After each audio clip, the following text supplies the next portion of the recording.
नमस्कार आप सभी को। मैं वरुण अवस्थी आप सभी का जीएस गुरु एक बार फिर से आप सभी का स्वागत करता हूं। उम्मीद करता हूं क्लियरली आप लोग मुझे सुन पा रहे होंगे, देख पा रहे होंगे। नए साल की शुरुआत अभी कुछ टाइम पहले ही हुई थी और देखते ही देखते पता ही नहीं लगा कि एक महीना खत्म होने को भी आ गया, जबकि हमें पहले से ही पता है एसएससी का कैलेंडर लॉन्च है हमारे पास। अब ले देकर अगर हम बीच में फेस्टिवल के डेज को भी हटा दें तो सीजीएल एग्जाम के लिए शायद ही हमारे पास 50 दिन ठीक से बचे होंगे। अगर आपने कैलेंडर देखा है तो, नहीं देखा है तो अभी भी आप सो के जाग जाइए। एक सप्ताह के बाद से ग्रुप डी के एग्जाम भी रेलवे में लगे हुए हैं।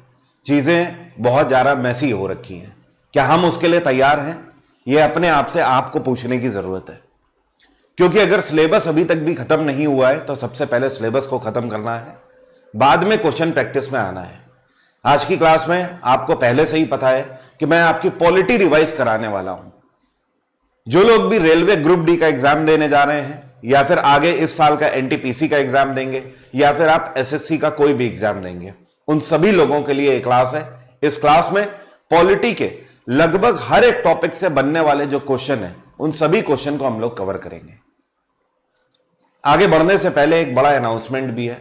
अनाउंसमेंट यह है कि आप सभी को पता है कि हर साल दिल्ली में वर्ल्ड बुक फेयर आयोजित किया जाता है।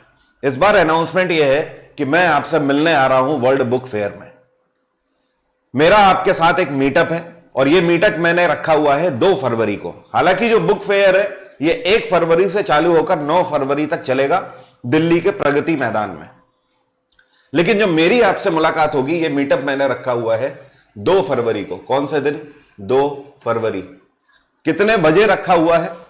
तो यह रखा हुआ है 1 PM पे, 1 बजे। और आपको कहां आना है? दिल्ली के प्रगति मैदान पे आपको आना है। और कहीं पर भी कोई भी आपको समस्या हो तो आप अनिल शर्मा जी हैं, आप इनका नंबर नोट डाउन कर लीजिए, यहां पर दिया हुआ है। यही हमारे कोऑर्डिनेटर हैं, इनसे आप फोन पे बात कर सकते हैं या आपको सारी डिटेल वहां पर दे देंगे। इसके अलावा प्रगति मैदान पे आपको हॉल नंबर 5 में आना है और स्टॉल नंबर E2 लगा होगा।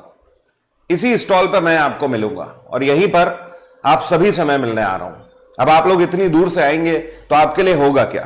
तो हमने सोचा है हर एक स्टूडेंट जो हमसे मिलने आएगा हम आप सभी को वहां पर गिव अवे देंगे बुक्स का, फ्री ऑफ कॉस्ट ये किताब हम आपको देंगे। तो इसी बहाने हमारी और आपकी मुलाकात भी हो जाएगी। 2 साल हो गए मुझे मीटअप रखे हुए। 2 साल पहले दिल्ली में एक ऑडिटोरियम में मीटअप रखा था, तब से अभी तक मीटअप नहीं हुआ है। तो मैंने सोचा इस साल वर्ल्ड बुक फेयर में ही मीटअप कर लिया जाए, इससे बेहतरीन जगह नहीं है। तो आप में से वो सभी स्टूडेंट जो कि दिल्ली में रहते हैं या दिल्ली एनसीआर के आसपास रहते हैं या हरियाणा में रहते हैं, सोनीपत वाले एरिया में रहते हैं, तो आप सभी आ सकते हो यहां पर। और बुक फेयर में तो वैसे ही आना चाहिए, बहुत सारा आपको एक्सपीरियंस मिलता है, दुनिया भर की किताबें आपको देखने को मिलती हैं और ऐसी ऐसी किताबें आपको मिल जाती हैं जो कि आपको नॉर्मली बुक स्टोर में नहीं मिलती हैं। तो आप इसका एक्सपीरियंस भी कर लोगे और इसी बहाने हमारी आपकी मुलाकात भी हो जाएगी। चलिए स्टार्ट करते हैं आज की क्लास को। इनका नंबर आप नोट डाउन कर लीजिए, वो सभी स्टूडेंट जो कि आने वाले हैं। आज की क्लास में जितने भी क्वेश्चन कराऊंगा वो सारे क्वेश्चन के आंसर एनोटेशन के साथ टेलीग्राम पर शेयर कर दिए जाएंगे क्लास के बाद। तो टेलीग्राम का लिंक भी वीडियो के डिस्क्रिप्शन पे है, वहां पे जाके आप टेलीग्राम ज्वाइन कर लीजिए ताकि आपको पीडीएफ मिल सके क्लास के बाद।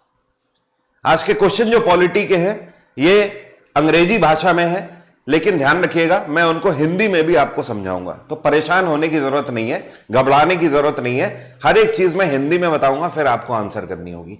पहला ही क्वेश्चन हमारे सामने आ रहा है और शुरुआत करते हैं विदाउट डिले।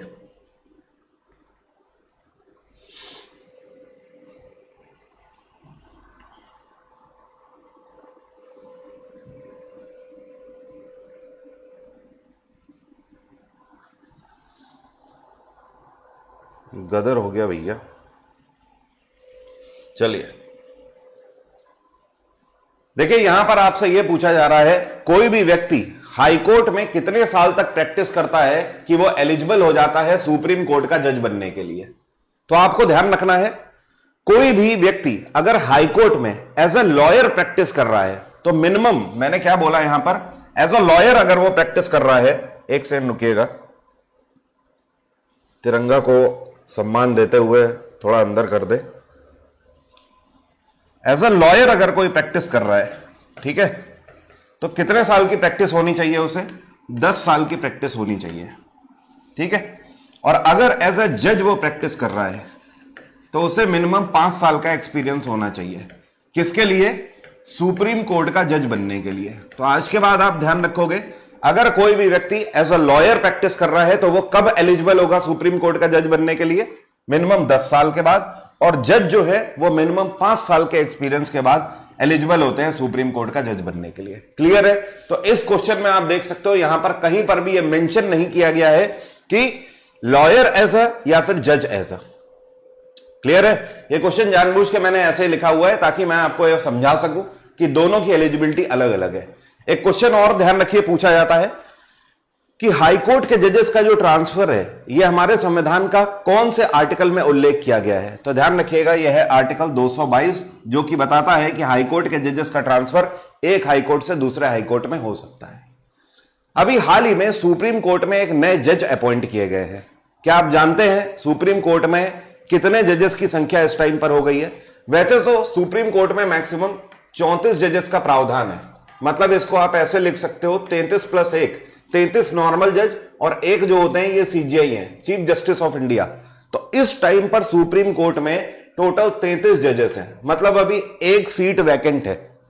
एक और जज अपॉइंट होंगे तब जाकर सुप्रीम कोर्ट की जो सीटें हैं वो फुल हो जाएंगी। इस क्वेश्चन का आंसर आपको करना है। अमेंडमेंट से एक क्वेश्चन है। क्वेश्चन यह है कि हमारे संविधान का कौन सा संशोधन है जिसके तहत दिल्ली को नेशनल कैपिटल टेरिटरी डिक्लेयर किया गया है? बताइए,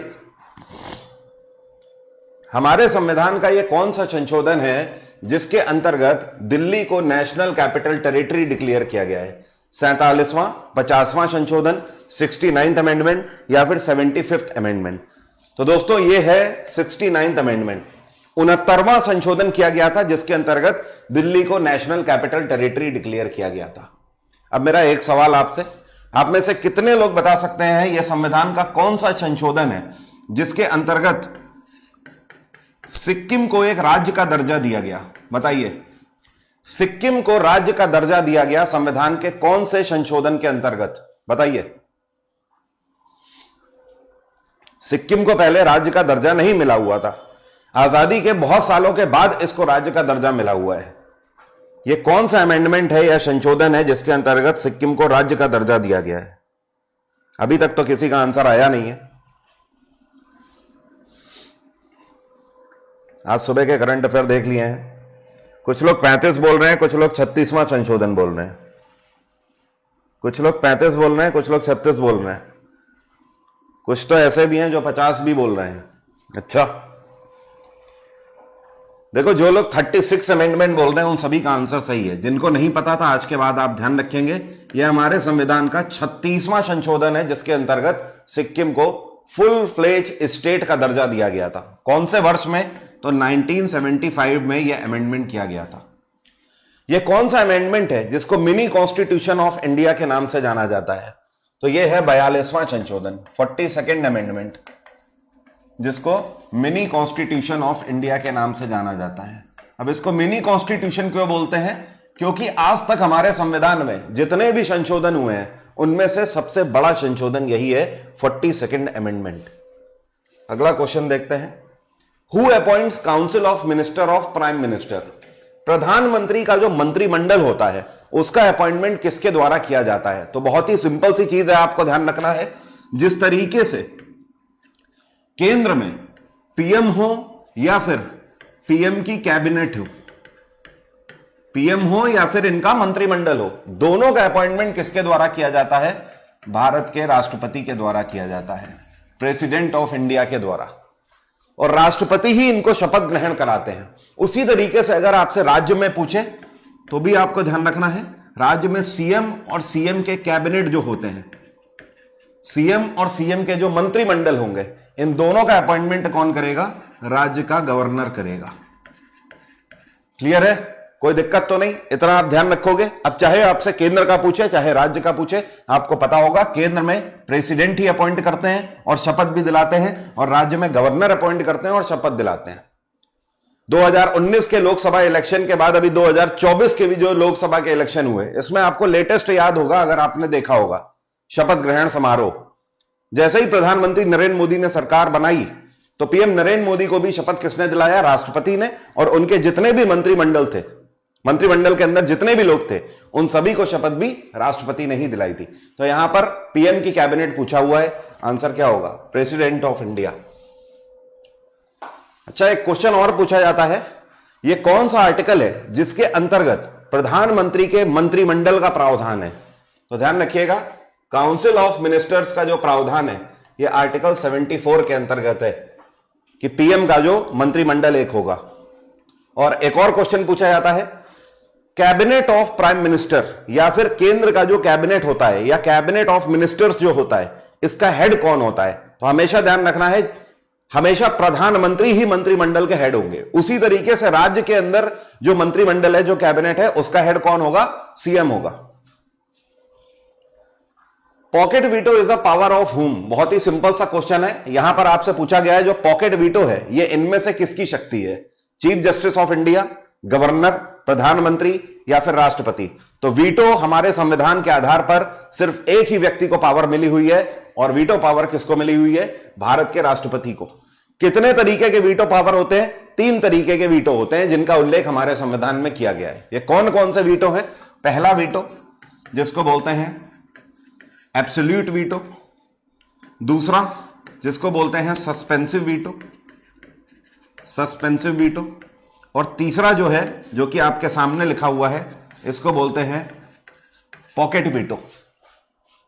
एक क्वेश्चन और भी पूछा जाता है कि इन तीनों में से कौन सा वीटो सबसे ज्यादा शक्तिशाली है? तो तीनों में से पॉकेट वीटो सबसे ज्यादा शक्तिशाली है।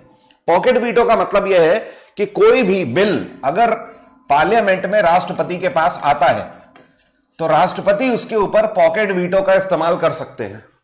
अगर किसी भी बिल के ऊपर राष्ट्रपति ने पॉकेट वीटो का इस्तेमाल किया तो इसका मतलब यह है कि यह बिल कूल बैग में चला जाएगा। कूल बैग का मतलब ठंडे बस्ते में चला जाएगा, या हिंदी में संविधान में इसका उल्लेख किया गया है विचाराधीन हो जाएगा। विचाराधीन का मतलब राष्ट्रपति ने उसको अपने पास संरक्षित कर लिया है और वो उसके ऊपर विचार कर रहे हैं। कितने टाइम पीरियड तक वो उसके ऊपर विचार कर सकते हैं? अनंत काल तक, इंफिनिटी टाइम तक, क्योंकि इसके लिए हमारे संविधान में कोई भी प्रावधान नहीं है। अगर राष्ट्रपति ने पॉकेट वीटो का यूज किसी भी बिल पर किया है तो कोई भी व्यक्ति उनसे सवाल भी नहीं पूछ सकता है कि आपने इसको क्यों विचाराधीन किया है या फिर आप कितने दिनों में इसके ऊपर फैसला लेंगे। Even supreme court of India तक भी इनसे फैसला नहीं पूछ सकता है सवाल। लेकिन अमेरिका के राष्ट्रपति के पास इसके विपरीत दूसरी ताकतें हैं।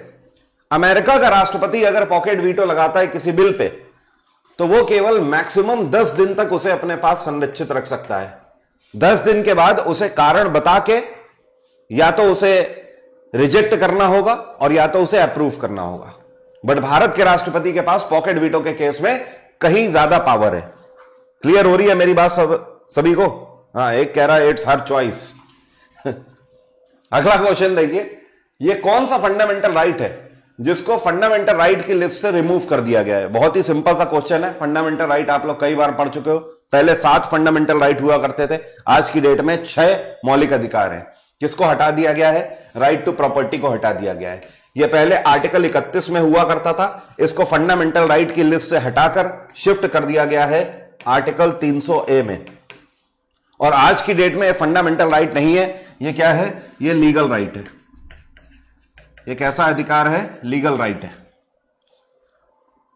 राइट टू फ्रीडम, स्वतंत्रता का अधिकार हमें कहां से कहां तक मिला है? आर्टिकल 19 से लेकर 22 तक मिला हुआ है। राइट टू इक्वलिटी, जिसको हिंदी में बोलते हैं समानता का अधिकार, आर्टिकल 14 से लेकर 18 तक में इसका उल्लेख किया गया है।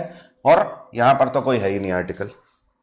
अगला क्वेश्चन देखो, विच of the following is not a special provision? इनमें से कौन सा यह क्षेत्र है जो कि स्पेशल प्रोविजन के अंतर्गत नहीं आता है? स्पेशल प्रोविजन का मतलब यह है कि कुछ ऐसे क्षेत्र हैं जो कि पिछड़े हैं, जिनको हमारे संविधान में स्पेशल प्रोविजन दिया गया है, स्पेशल ट्रीटमेंट दिया गया है, और राष्ट्रपति को इन क्षेत्रों में डेवलपमेंट करने के लिए अतिरिक्त शक्तियां दी गई हैं।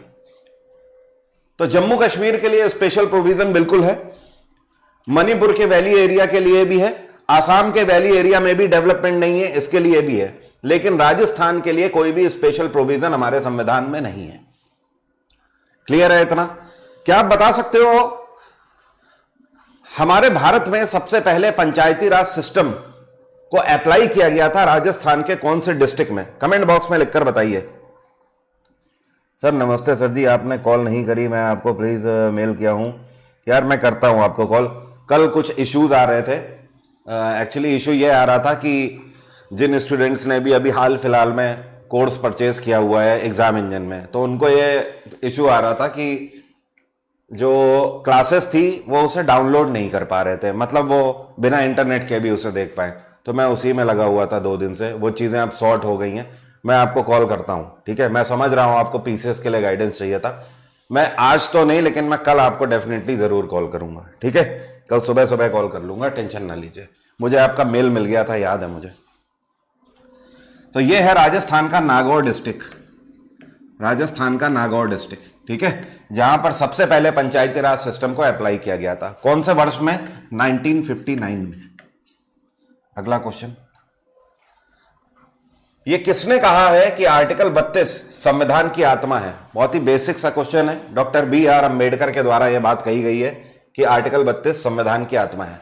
आर्टिकल 32 क्या है? यह है कॉन्स्टिट्यूशनल रेमेडी, कॉन्स्टिट्यूशनल रेमेडी, जिसको हिंदी में बोलते हैं संवैधानिक उपचार। इसका मतलब यह है कि अगर किसी भी व्यक्ति के फंडामेंटल राइट्स का हनन होता है तो वो व्यक्ति सुप्रीम कोर्ट तक जा सकता है अपने राइट्स के लिए। आर्टिकल 32 मैंने आपको बता दिया है, कॉन्स्टिट्यूशनल रेमेडी। नेक्स्ट क्वेश्चन पे आते हैं। Who has the power to adjudicate disputes between centre and state? कहने का मतलब यह है कि केंद्र सरकार और राज्य सरकार के बीच में अगर डिस्प्यूट हो जाता है, किसी बात को लेकर कोई टकराव हो जाता है, तो इस केस में उसके ऊपर फैसला कौन लेगा? यह शक्ति किसके पास है? उनके बीच का निपटारा कौन कराएगा? हाई कोर्ट, सुप्रीम कोर्ट, राष्ट्रपति या फिर controller and auditor general of India? बताइए जरा कमेंट बॉक्स में लिखकर। अगर केंद्र सरकार और राज्य सरकार के बीच में कोई डिस्प्यूट हो जाता है तो उनके बीच का निपटारा कौन करेगा? High court, supreme court, president या फिर CAG? सुप्रीम कोर्ट वाले सभी लोग सही हैं, वेरी नाइस। सुप्रीम कोर्ट वाले सभी लोग सही हैं। यार देखो, हमेशा ध्यान रखना, जैसे ही केंद्र सरकार की बात आएगी हाई कोर्ट के बाहर चली जाएगी सारी चीज। केंद्र सरकार इन्वॉल्व हुई नहीं की या प्रेसिडेंट इन्वॉल्व हुआ नहीं की, फिर हाई कोर्ट के बस में चीजें नहीं रहेंगी, फिर सीधे मामला कहां जाएगा? सुप्रीम कोर्ट में ही जाएगा। क्लियर है इतना? हाई कोर्ट के लिए आर्टिकल कितना है? आर्टिकल 226 में हाई कोर्ट के लिए प्रावधान है। सुप्रीम कोर्ट के लिए संविधान में आर्टिकल 124 में प्रावधान है। राष्ट्रपति के लिए आर्टिकल 52 में उल्लेख है और CAG के लिए आर्टिकल 148 में उल्लेख किया गया है। सॉर्टेड है? मैथ में फॉर्मूला नहीं आएगा तो गुड़ गोबर हो जाएगा, और पॉलिटी में अगर आर्टिकल नहीं आएगा तो गुड़ गोबर हो जाएगा। पॉलिटी में जो आपके मैक्सिमम क्वेश्चन पूछे जाते हैं, 70 से 80% क्वेश्चन पूछे जाते हैं, वो आर्टिकल बेसिस ही पूछे जाते हैं, ना कि आपसे स्टेटमेंट वाइज। बाकी बचे 20 से 25% क्वेश्चन जो है वो आपसे स्टेटमेंट वाइज पूछे जाते हैं। अगले क्वेश्चन पे आते हैं। यहां पर आपसे पूछा जा रहा है, केंद्र सरकार और राज्य सरकार के बीच में जो डिस्प्यूट है उसका केस जब सुप्रीम कोर्ट में जाता है तो सुप्रीम कोर्ट के कौन से ज्यूरिडिक्शन के अंतर्गत यह आता है?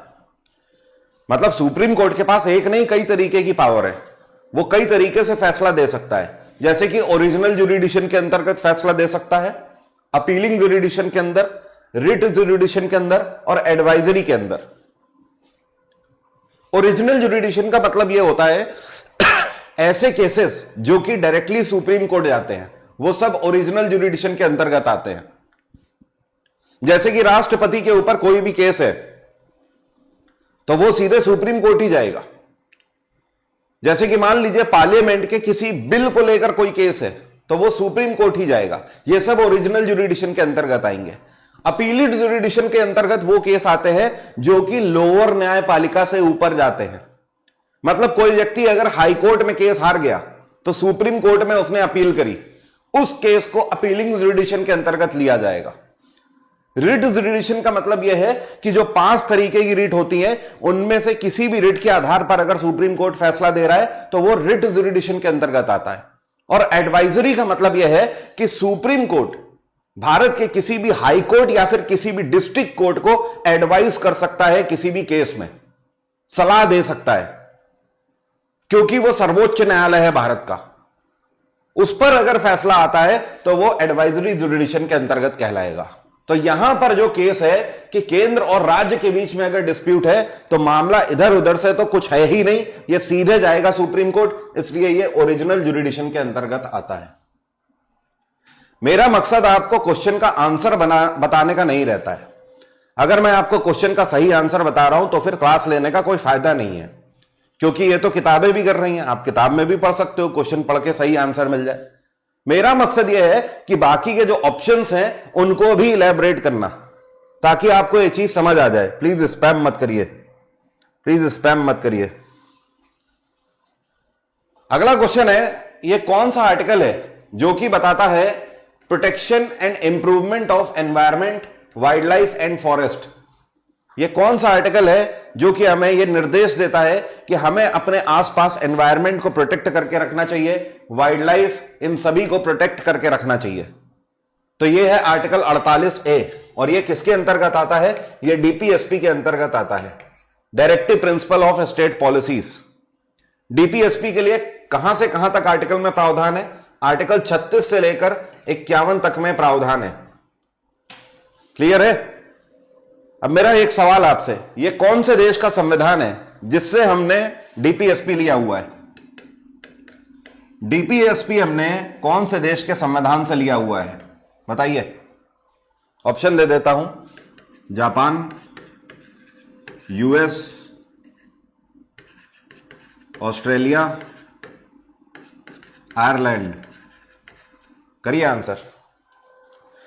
ये कौन से देश का संविधान है जिससे हमने डीपीएसपी का प्रावधान लिया हुआ है? एक कह रहा है स्पेन से, बिल्कुल सही, आयरलैंड प्लस स्पेन बोल सकते हो आप। Ireland is the right answer. अगला question, who is the chairperson of Rajya Sabha? Rajya Sabha का चेयरपर्सन कौन होता है? तो बिल्कुल सिंपल है, उपराष्ट्रपति राज्यसभा का चेयरपर्सन होता है। ठीक है, अब दोनों चीजें आपको ध्यान रखनी है। जो वाइस प्रेसिडेंट है, इसके लिए आर्टिकल कितना है? कोई बता सकता है? वाइस प्रेसिडेंट के लिए आर्टिकल कितना है? आर्टिकल 63 में प्रावधान है। राष्ट्रपति के लिए आर्टिकल 52 में प्रावधान है। जिस तरीके से राज्यसभा का चेयरपर्सन उपराष्ट्रपति होता है, उसी तरीके से कभी भी आपसे पूछा जाए कि पार्लियामेंट का हेड कौन होता है?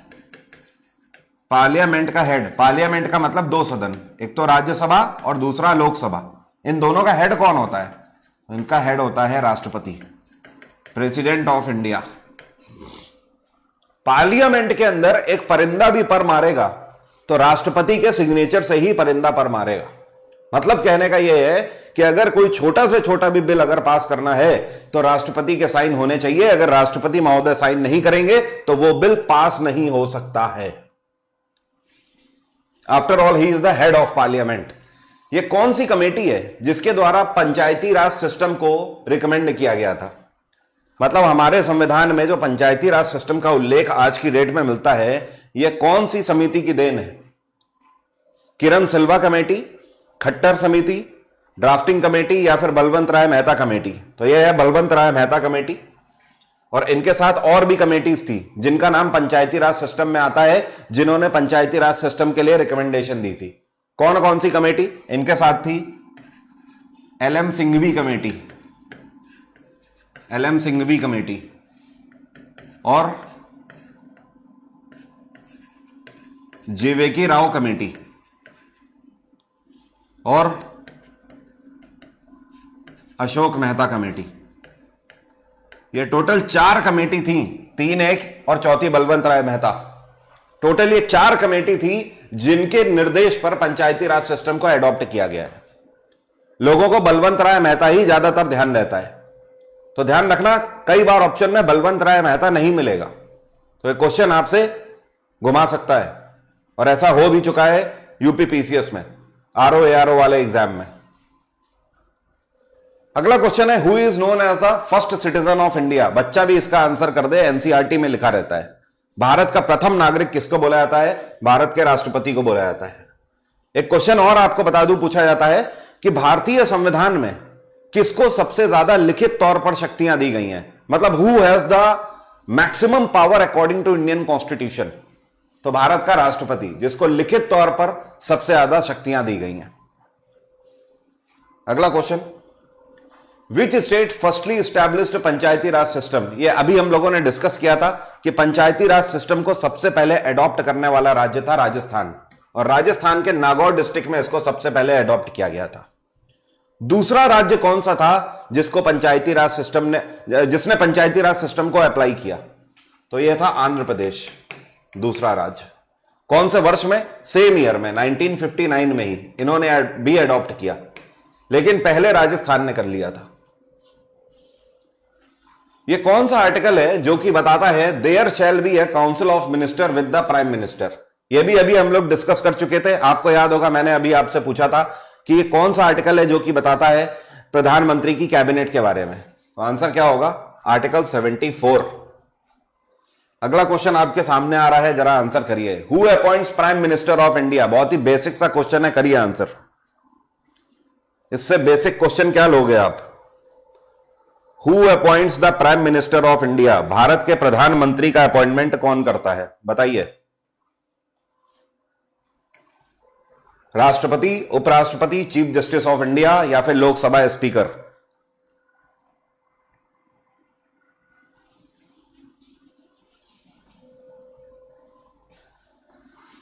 अरे बेसिक है यार, इतना क्या है उसमें सोचना। नेहा शेखावत, अनूप, आंसर सही है। मुक्ति भट्टाचार्य जी, बिल्कुल सही। कोई कह रहा वाइस प्रेसिडेंट। भारत का राष्ट्रपति ही प्रधानमंत्री को अपॉइंट करता है और प्रधानमंत्री को शपथ भी ग्रहण कराता है। चीफ जस्टिस ऑफ इंडिया का अपॉइंटमेंट कौन करता है? भारत का राष्ट्रपति ही इनका भी अपॉइंटमेंट करता है। वाइस प्रेसिडेंट का अपॉइंटमेंट कौन करता है? इनका भी अपॉइंटमेंट भारत का राष्ट्रपति करता है। लोकसभा स्पीकर का अपॉइंटमेंट कौन करता है, जरा कमेंट बॉक्स में लिखकर बताइए। Which one is also known as people house. इनमें से किसको पीपल हाउस के नाम से भी जाना जाता है? राज्यसभा, पार्लियामेंट, लोकसभा या सुप्रीम कोर्ट? तो यह है लोकसभा, जिसको पीपल हाउस के नाम से भी जाना जाता है।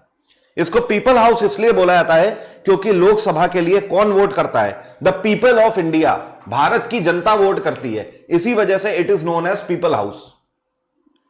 और राज्यसभा में कौन वोट करते हैं? जो कि स्टेट लेजिस्लेटिव के मेंबर होते हैं, जो कि एमएलएज होते हैं। तो क्योंकि एमएलएज वोट करते हैं, इस वजह से इसे क्या बोला जाता है? Council of state. क्या बोला जाता है? Council of state. और इसको पीपल हाउस।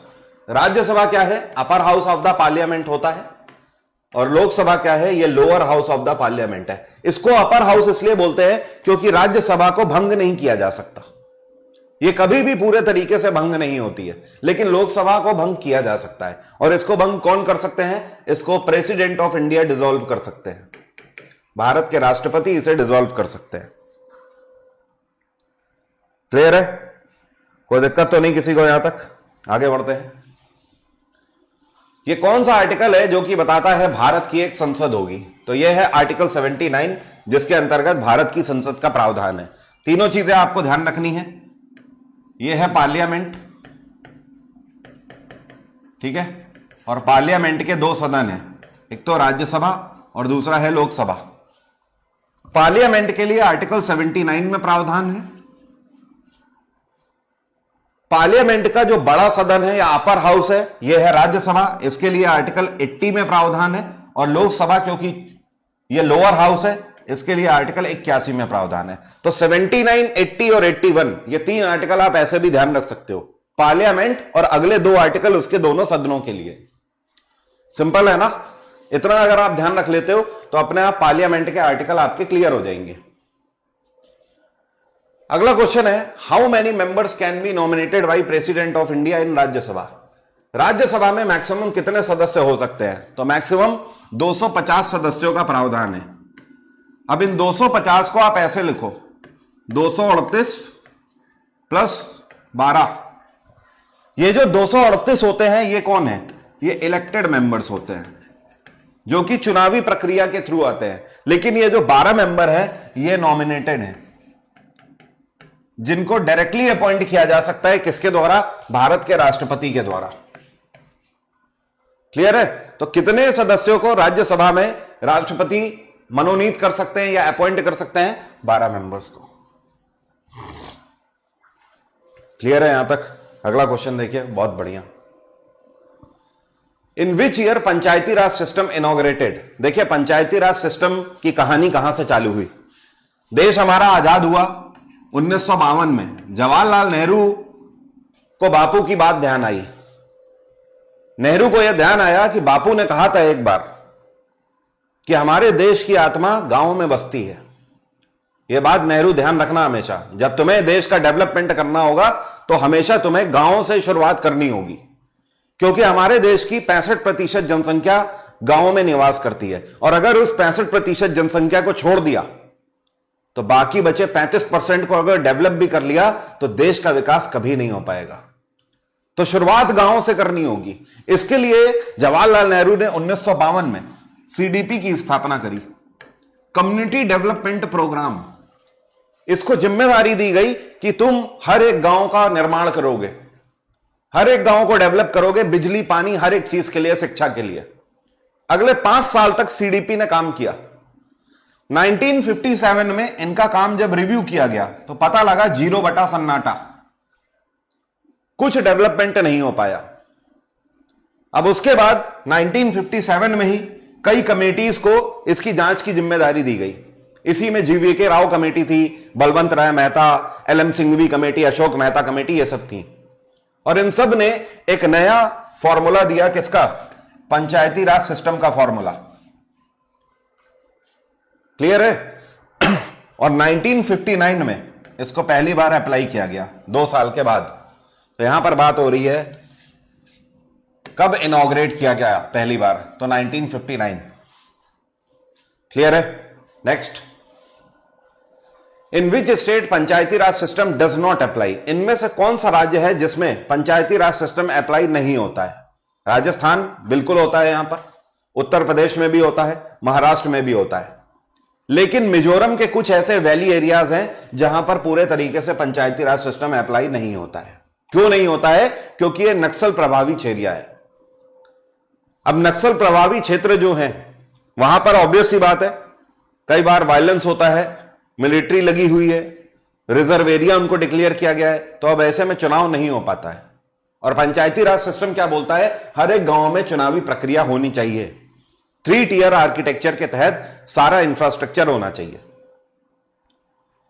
तो मणिपुर हो गया, नागालैंड हो गया, इनके कुछ हिस्से आज भी ऐसे हैं जहां पर पंचायती राज सिस्टम अप्लाई नहीं हो पाता है।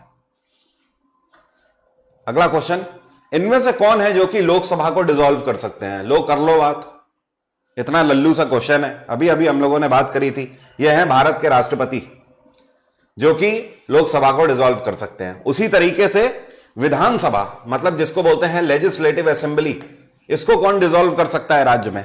तो राज्य में गवर्नर विधानसभा को डिसॉल्व कर सकते हैं। कोई समस्या तो नहीं है भाई किसी को? चीजें समझ आ रही है ना? बिल्कुल सही। नेक्स्ट क्वेश्चन देखते हैं। What is the upper limit of Lok Sabha member? Maximum कितने मेंबर हो सकते हैं लोकसभा में? तो लोकसभा में टोटल 552 मेंबर्स का प्रावधान है मैक्सिमम। इसके आगे नहीं हो सकते। यह फुल कैपेसिटी है लोकसभा के मेंबर्स की।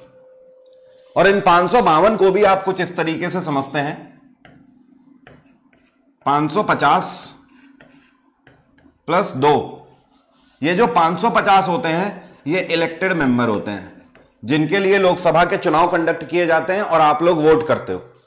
लेकिन ये जो 2 सदस्य हैं, पहले ये जो 2 सीटें थी ये एंग्लो इंडियंस के लिए संरक्षित थी, लेकिन अब संवैधानिक संशोधन करके इसको एससी और एसटी के लिए डिक्लेयर कर दिया गया है।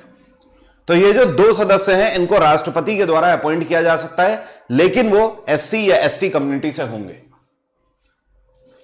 अगला क्वेश्चन, ये कौन सा राज्य है जहां पर लोकसभा के मैक्सिमम मेंबर्स हैं? भाई सीधी सी बात है, वही राज्य होगा जहां पर सबसे ज्यादा पॉपुलेशन है। और सबसे ज्यादा जनसंख्या कौन से राज्य में है? उत्तर प्रदेश में। क्या आप जानते हैं उत्तर प्रदेश में लोकसभा की कितनी सीटें हैं? पता है तो कमेंट बॉक्स में लिखकर बताइए। इंपॉर्टेंट क्वेश्चन है, क्योंकि हमारे देश का सबसे ज्यादा आबादी वाला राज्य है। तो लोकसभा और राज्यसभा दोनों के केस में ही सीटें यहां पर सबसे ज्यादा हैं। लोकसभा की आप सीटें बताइए, राज्यसभा की मैं आपको बता दूंगा।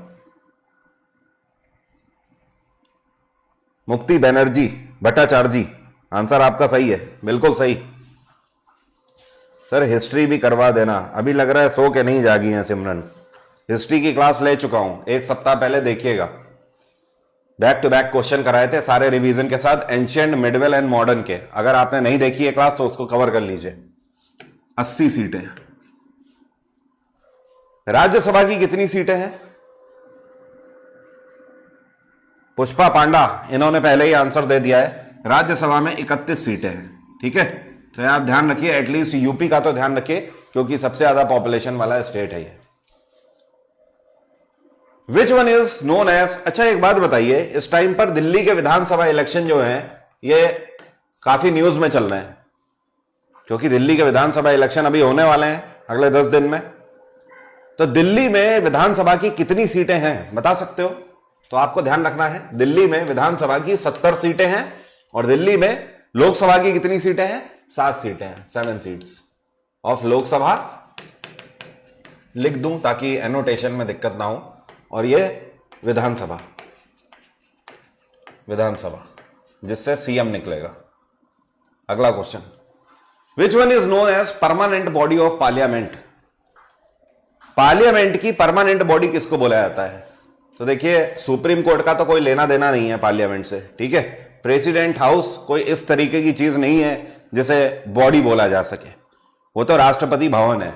लोकसभा है, राज्यसभा, तो राज्यसभा को डिसॉल्व नहीं किया जा सकता है, इसी वजह से इसको परमानेंट बॉडी ऑफ पार्लियामेंट बोला जाता है।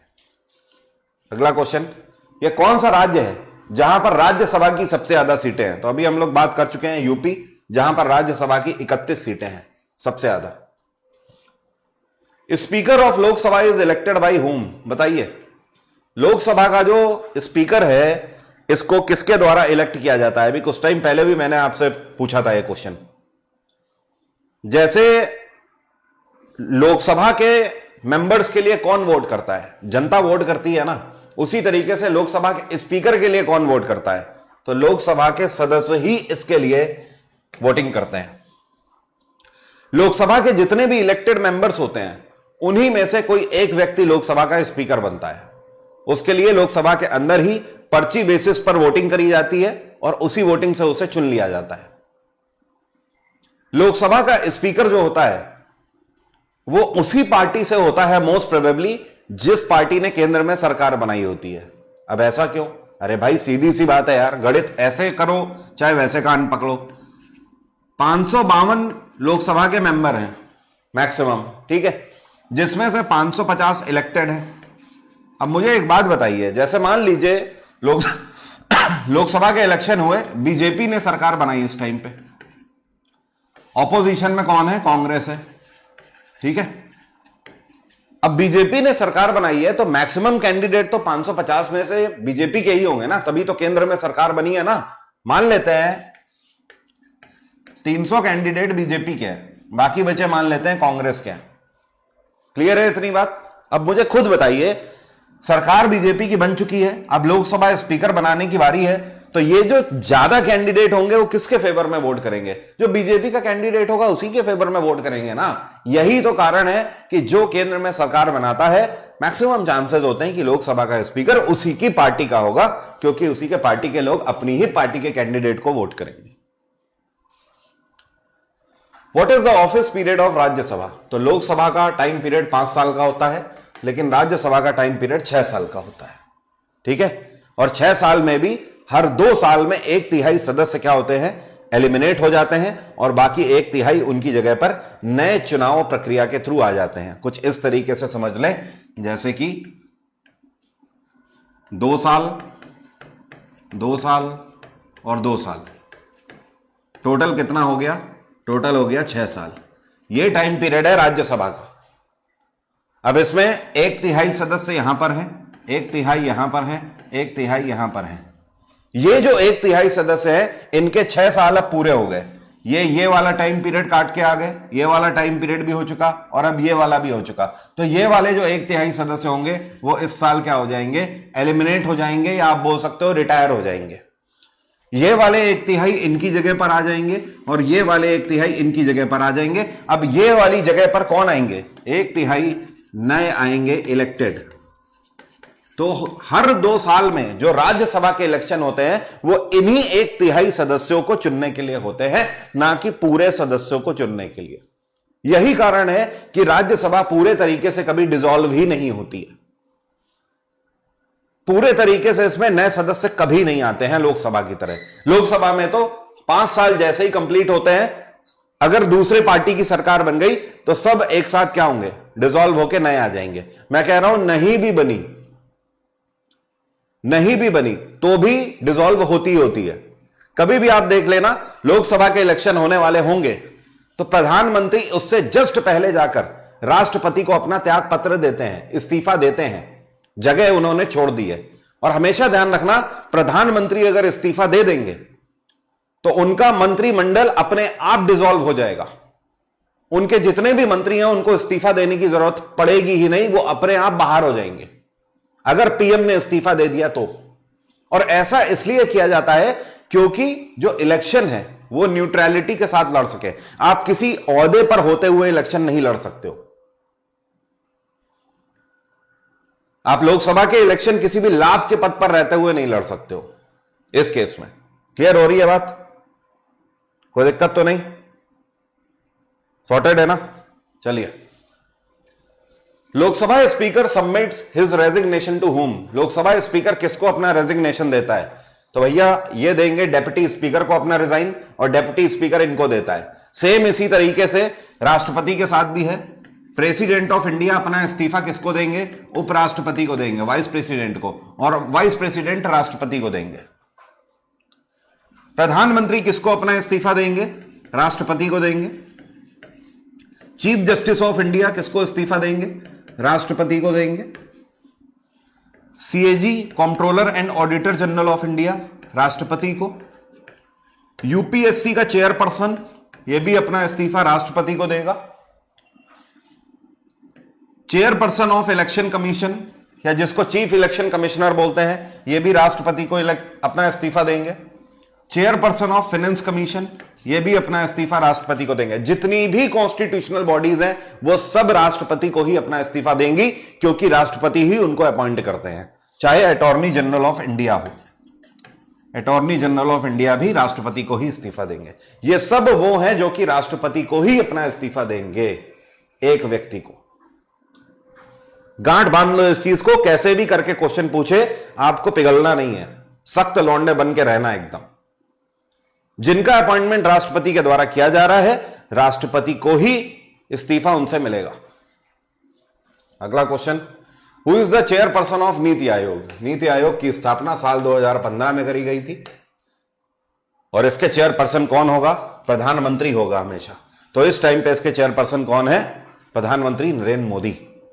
क्लियर है इतना? क्या कोई बता सकता है नीति आयोग ने किसकी जगह ली है? इससे पहले क्या था? कांग्रेस के टाइम पर या बीजेपी ने तो नीति आयोग लाकर रख दिया है, जिसको थिंक टैंक बोलते हैं। इससे पहले क्या था? कांग्रेस भी तो इस तरीके की किसी बॉडी का यूज कर रही होगी ना इतने सालों से। नवरीन, आंसर आपका सही है। इसको बोलते थे प्लानिंग कमीशन। प्लानिंग कमीशन, आपको पता है अंतर क्या है दोनों में? दोनों में अंतर क्या है? प्लानिंग कमीशन में जो मेंबर होते थे, पहले तो आप रोल समझ लो, रोल दोनों का सेम ही है। प्लानिंग कमीशन का रोल होता था कि जितने भी राज्य हैं भारत के या फिर यूटी हैं, उनके लिए बजट को डिसाइड करना, उन पर मॉनिटर और कंट्रोल करना। किसी भी राज्य को अगर जरूरत है, जैसे मान लीजिए 10,000 करोड़ की जरूरत है उड़ीसा स्टेट को, तो उड़ीसा किससे कहेगा? प्लानिंग कमीशन से कहेगा। अब प्लानिंग कमीशन इस बात को डिसाइड करेगा कि इनको 10,000 करोड़ देने कि 8,000 करोड़ देने। जैसे मान लीजिए किसी क्षेत्र में बाढ़ आ गई, तो प्लानिंग कमीशन ये डिसाइड करता था कि इनको 2,000 करोड़ की धनराशि देनी है या 15,000 करोड़ की धनराशि देनी है। सेम काम नीति आयोग का है, इसीलिए इसको थिंक टैंक ऑफ इंडिया, थोड़ा सा अंग्रेजी बढ़िया सा झाड़ के इसको बना दिया गया है, लेकिन सेम प्लानिंग कमीशन भी वही काम करता था। दोनों का काम सेम है। कौन से राज्य में डेवलपमेंट के लिए कितना पैसा आवंटित करना है, ये दोनों सेम ही फैसला लेते हैं। अब अंतर कहां पर आ गया आपको समझाता हूं। प्लानिंग कमीशन में 8 से 10 मेंबर हुआ करते थे, कितने, 8 to 10 मेंबर्स, और ये सब परमानेंट मेंबर हुआ करते थे। परमानेंट का मतलब हमेशा इसके सदस्य रहते थे और यहीं से रिटायर भी होते थे। लेकिन नीति आयोग में ऐसा नहीं है। नीति आयोग में कितने भी मेंबर हो सकते हैं, यहां पर 50 मेंबर, 100 मेंबर, कितने भी हो सकते हैं। इसको काफी फ्लेक्सिबल कर दिया गया है।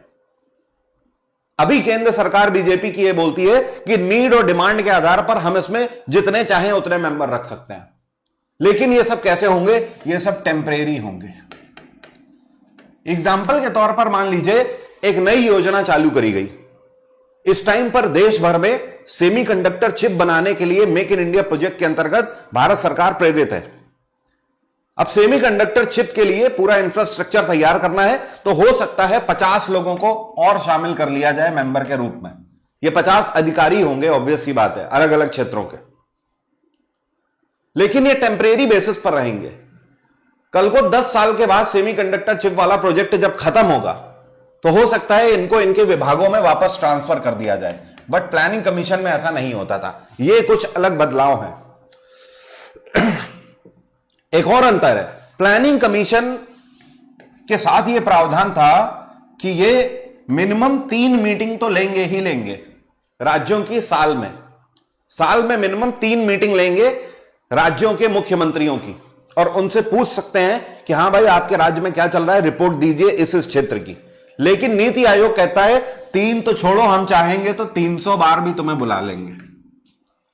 नीति आयोग इसमें भी फ्लेक्सिबल है। ये जितने बार चाहें उतने बार मुख्यमंत्री को बुलाकर इनकी मीटिंग ले सकते हैं और इनसे पूछ सकते हैं कि इतना पैसा दिया, कहां क्या क्या इंफ्रास्ट्रक्चर बना है, बताओ। तो ये अंतर है। प्लानिंग कमीशन थोड़ा सा क्या था, रिजिड तो नहीं बोल सकते, लेकिन एक लिमिटेशंस के साथ था। नीति आयोग में लिमिटेशंस नहीं है, यह बहुत ही फ्लेक्सिबल मॉडल है। अगला question, what is the minimum age, है ना, minimum age to become a member of Lok Sabha. तो भैया लोकसभा का मेंबर बनने के लिए मिनिमम 25 साल उम्र होनी चाहिए।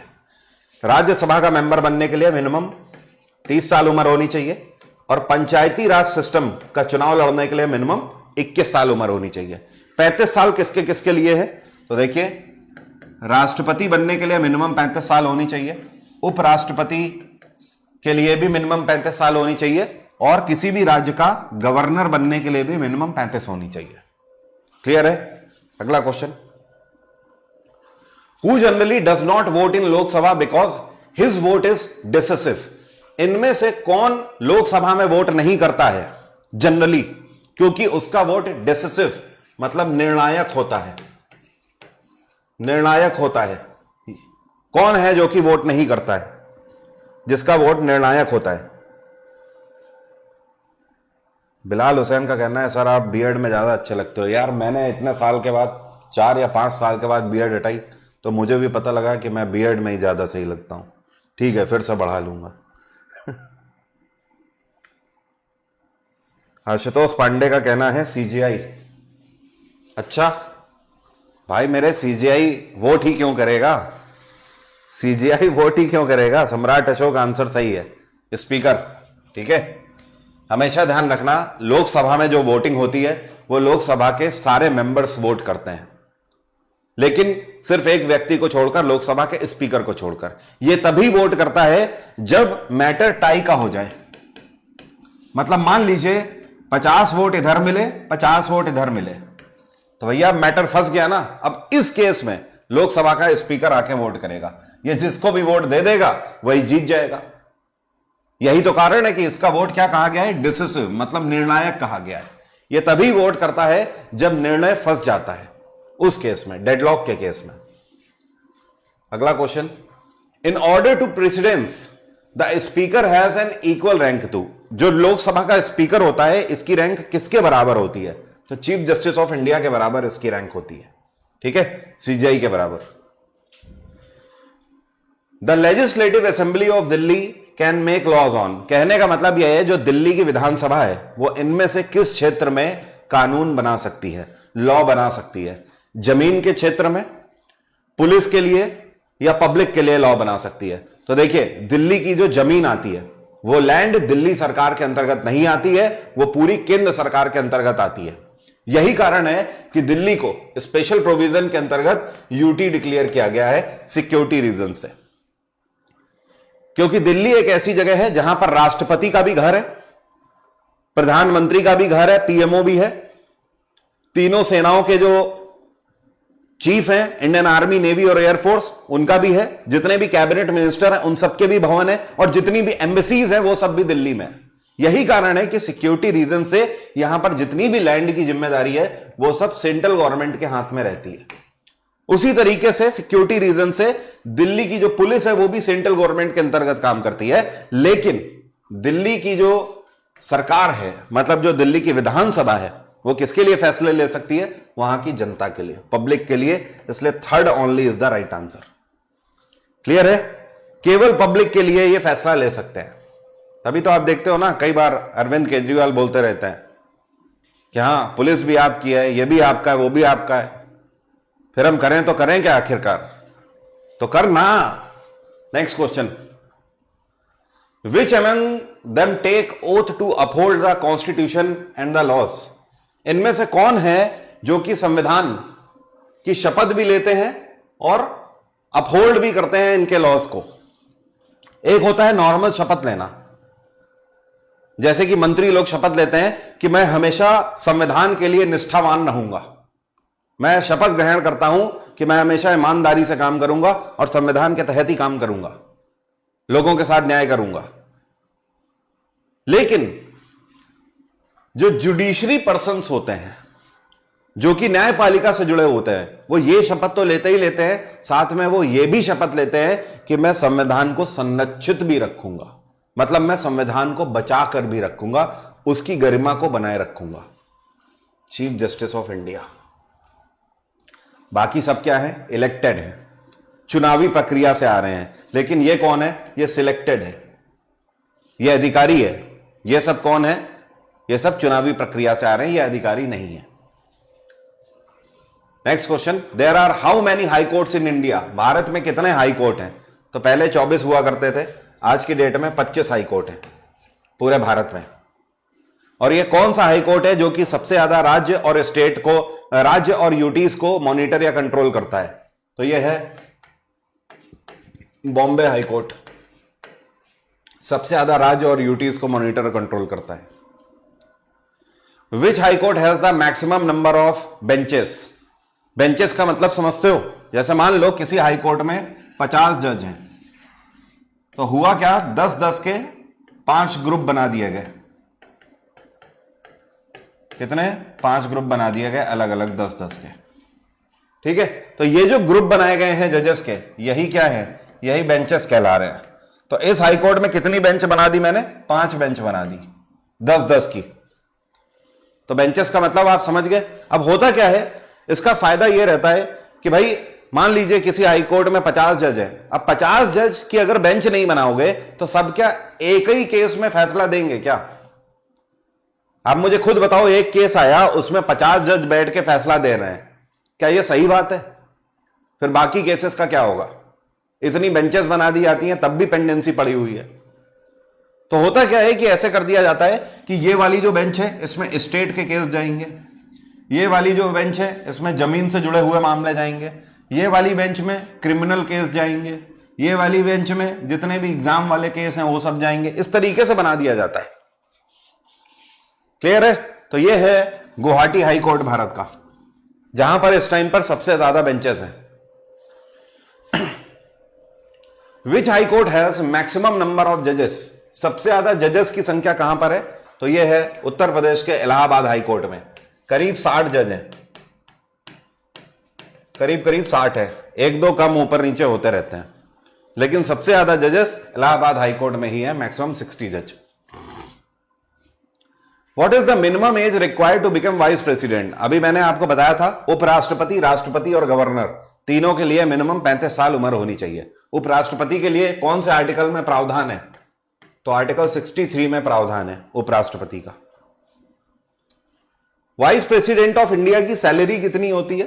तो इसकी सैलरी 4 लाख रुपए पर मंथ है, 4 लाख रुपए पर मंथ, और राष्ट्रपति की 5 लाख रुपए per month. Which of the following writ is issued to restrain a person from holding a public office which he is not entitled to? Hindi में समझा देता हूं, यह बोल रहा है कोई ऐसा व्यक्ति जो कि सरकारी पद पर हो लेकिन वो उसके योग्य नहीं है, तो ऐसे केस में उसके खिलाफ कौन सी रिट इशू करती है जुडिशरी? तो ऐसे केस में उसके खिलाफ निकलता है क्यू वारंटो। हिंदी में इसको क्या बोलते हैं? हिंदी में बोलते हैं अधिकार प्रक्षा। अधिकार प्रक्षा, इसका मतलब यह है कि आपने जो सरकारी पोस्ट धारण कर रखी है, आप जिस सीट में बैठे हुए हो, आप उसके काबिल नहीं हो, आप उसके योग्य नहीं हो, इसलिए आप उसे अत्यंत तुरंत प्रभाव से छोड़ दीजिए। अदरवाइज आपके खिलाफ इंक्वायरी बैठ के सजा के भी प्रावधान हो सकते हैं। बात आ गई समझ? एग्जाम्पल के तौर पर मान लीजिए किसी व्यक्ति को इंस्पेक्टर की पोस्ट मिल गई, कल को जांच बैठती और पता लगा कि इसने 50 लाख रुपया देकर नौकरी ली थी, तो इसके खिलाफ क्या जारी होगा? क्यू वारंटो इसके खिलाफ जारी हो जाएगा। रिट जिसको भी समझ नहीं आई है, types of writ by Varun Awasthi type कर देना, आपको मिल जाएगी। मैंने 5 रिट यूट्यूब पर पढ़ाई हुई है, मिलियंस में व्यूज हैं, बहुत लोग फायदा ले चुके हैं। आप भी एक बार पढ़ लीजिए, रिट से बहुत क्वेश्चन बनते हैं, 5 रिट आपको क्लियर हो जाएंगी उससे। यह कौन सा फंडामेंटल राइट है जो कि 14 साल तक के बच्चों को फोर्स्ड लेबर के एवज में प्रोटेक्ट करने का काम करता है? मतलब 14 साल तक के बच्चों को आप मजदूरी नहीं करा सकते हो या किसी भी फैक्ट्री या कारखाने में काम नहीं करा सकते हो। कौन सा आर्टिकल उनके इस अधिकार को प्रोटेक्ट करता है? तो यह है राइट अगेंस्ट एक्सप्लॉयटेशन।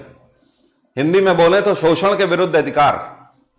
आर्टिकल 23 और 24 में इसका प्रावधान है, ठीक है। और स्पेशली अगर बात करी जाए कि 14 साल तक के बच्चे फैक्ट्रियों या कारखानों में काम नहीं कर सकते हैं, यह कौन से आर्टिकल में है? तो आर्टिकल 24 में यह प्रावधान है। आर्टिकल 23 क्या बताता है? आर्टिकल 23 कहता है कि आप ह्यूमन ट्रैफिकिंग नहीं कर सकते हैं, बॉन्डेड लेबरिंग बच्चों से नहीं करा सकते हैं, मतलब बदुआ मजदूरी नहीं करा सकते हैं। अगला question, firstly there were how many fundamental right? बहुत ही सिंपल है, पहले 7 थे, आज की डेट में 6 है। Who appoints governor? बढ़िया क्वेश्चन है, बताइए। किसी भी राज्य के राज्यपाल का अपॉइंटमेंट किसके द्वारा किया जाता है? क्या आप जानते हैं गवर्नर के लिए हमारे संविधान में कौन सा आर्टिकल है?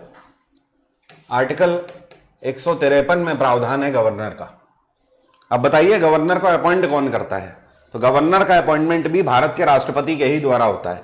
और गवर्नर अपना रेजिग्नेशन किसको देगा? यह भी भारत के राष्ट्रपति को ही देगा। अरे भाई, जो अपॉइंट करेगा उसी को ही रेजिग्नेशन देगा। ओके, नेक्स्ट क्वेश्चन, हाईकोर्ट जजेस आर अपॉइंटेड बाय होम? तो आज के बाद आप गांठ बांध लो, जुडिशरी का यह क्वेश्चन जब भी पूछा जाए, सुप्रीम कोर्ट का कोई भी जज हो या फिर हाई कोर्ट का कोई भी जज हो, इन दोनों के जजेस का अपॉइंटमेंट भारत के राष्ट्रपति के द्वारा होता है, प्रेसिडेंट ऑफ इंडिया के द्वारा होता है, ठीक है। लेकिन जब भी बात हो डिस्ट्रिक्ट कोर्ट के जज की, तो इसका अपॉइंटमेंट राज्य के गवर्नर के द्वारा होता है। क्लियर है? कोई समस्या तो नहीं? बोलोगे तो नहीं आप? सभी क्लियर है ना? हाँ, नेक्स्ट। तो यहां पर हमसे पूछा गया है हाईकोर्ट के जजेस का मतलब राष्ट्रपति के द्वारा अपॉइंटमेंट होता है। नेक्स्ट क्वेश्चन पे आ जाते हैं, हु हैज मिलिट्री पावर? हमारे संविधान के आधार पर भारत का राष्ट्रपति ही वो इकलौता शख्स है जिसको तीनों सेनाओं का सुप्रीम कमांडर माना गया है, इंडियन आर्मी, नेवी और एयरफोर्स, ठीक है, तीनों सेनाओं का सुप्रीम कमांडर है। यही कारण है कि राष्ट्रपति के एक आदेश पर युद्ध छिड़ सकता है। अगर युद्ध का ऐलान करना है तो राष्ट्रपति के एक साइन पर तीनों सेनाएं मूव कर सकती हैं। और यही रीजन है कि आप देखेंगे 26 जनवरी को जो परेड होगी, उस परेड में जो हमारी तीनों सेनाएं गार्ड ऑफ ऑनर देंगी, वो प्रधानमंत्री को नहीं देती हैं, वो राष्ट्रपति को गार्ड ऑफ ऑनर देती हैं, क्योंकि संवैधानिक तौर पर तीनों सेनाओं का प्रमुख कमांडर कौन है? राष्ट्रपति है, ना कि प्रधानमंत्री। हालांकि लाइमलाइट में आपको परेड में, टीवी में, न्यूज चैनल्स में, यूट्यूब चैनल्स में प्रधानमंत्री दिखाई देंगे, लेकिन एक्चुअली वो सब directly guard of honour Bharat के राष्ट्रपति को दे रहे होते हैं। बाय द वे, इस बार जो 76वां रिपब्लिक डे आने वाला है 3 दिन के बाद, इसमें कौन से देश के राष्ट्रपति को चीफ गेस्ट के रूप में बुलाया गया है? इंडोनेशिया के राष्ट्रपति। इंडोनेशिया के राष्ट्रपति इस बार चीफ गेस्ट के रूप में आ रहे हैं। ठीक है, अगला क्वेश्चन, इनका नाम क्या है? Prabowo Subianto. Which article can not be suspended by any order in case of emergency? आपातकालीन स्थिति में किसी भी इमरजेंसी के केस में कौन सा आर्टिकल सस्पेंड नहीं किया जा सकता है? आर्टिकल 15 से 20, आर्टिकल 17, आर्टिकल 32 या फिर 20 और 21? आर्टिकल 20 और 21 को सस्पेंड नहीं किया जा सकता है। इसका मतलब है जीवन जीने का अधिकार। किसी भी तरीके की इमरजेंसी लगी हो, आप जीवन जीने का अधिकार तो नहीं छीन सकते ना किसी को। भले ही मिलिट्री रूल लगा हो, लेकिन मिलिट्री मार तो नहीं सकती ना सिविलियंस को। Article 32 constitutional remedy, article 17 untouchability, छुआछूत के विरुद्ध अधिकार, और आर्टिकल 15 जो है ये equality. In case of birth place, लिंग के आधार पर, जन्म स्थान के आधार पर, रंग भेद के आधार पर किसी भी तरीके से भेदभाव नहीं होना चाहिए। If president resigned from the post, who will serve their post at that time? अगर राष्ट्रपति अपने पद से इस्तीफा दे देते हैं तो कौन उस टाइम पर इनके पोस्ट को सर्व करेगा? तो यह है वाइस प्रेसिडेंट ऑफ इंडिया। मान लीजिए राष्ट्रपति की आकस्मिक मृत्यु हो जाती है, या मान लीजिए किसी भी कारण से वो इस्तीफा दे देते हैं, उस केस में उपराष्ट्रपति उनके पद के लिए एलिजिबल होंगे।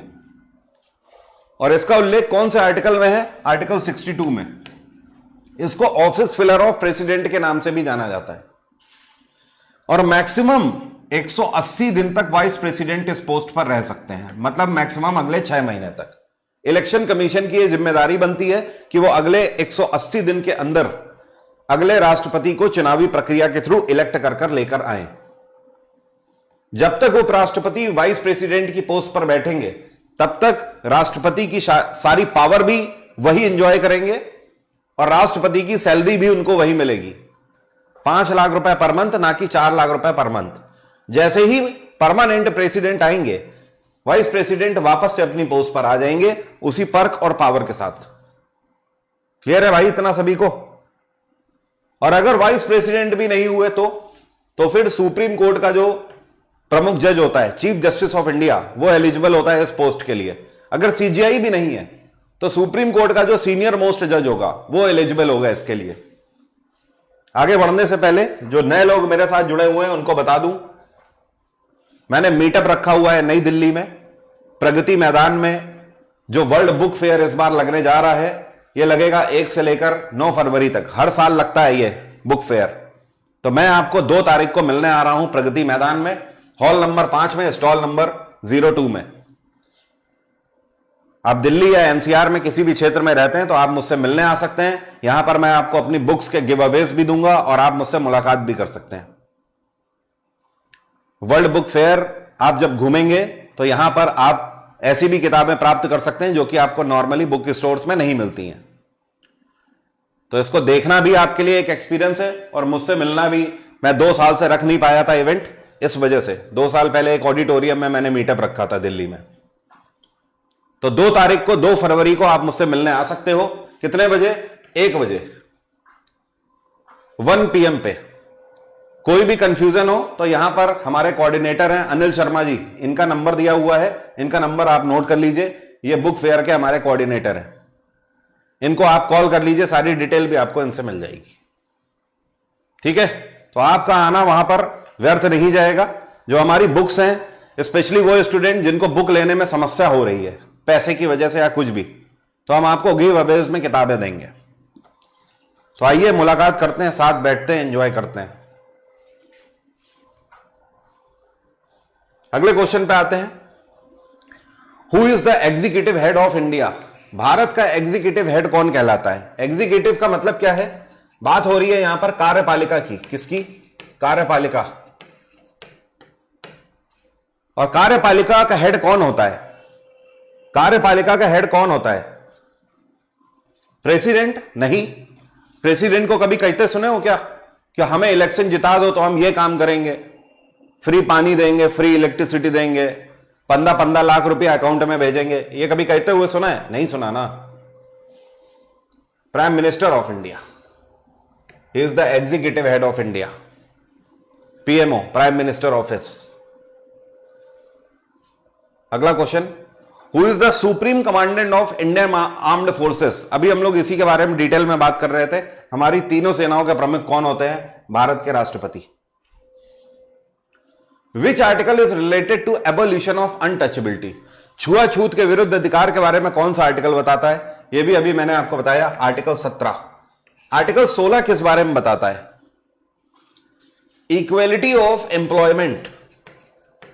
इक्वेलिटी ऑफ एम्प्लॉयमेंट मतलब अगर कोई भी सरकारी पद निकल रहा है, कोई भी सरकारी नौकरी निकल रही है, तो उसके लिए सबको आमंत्रित किया जाएगा समान रूप से। आर्टिकल 18, एबोल्यूशन ऑफ टाइटल्स मतलब पदों को खत्म कर दिया गया है।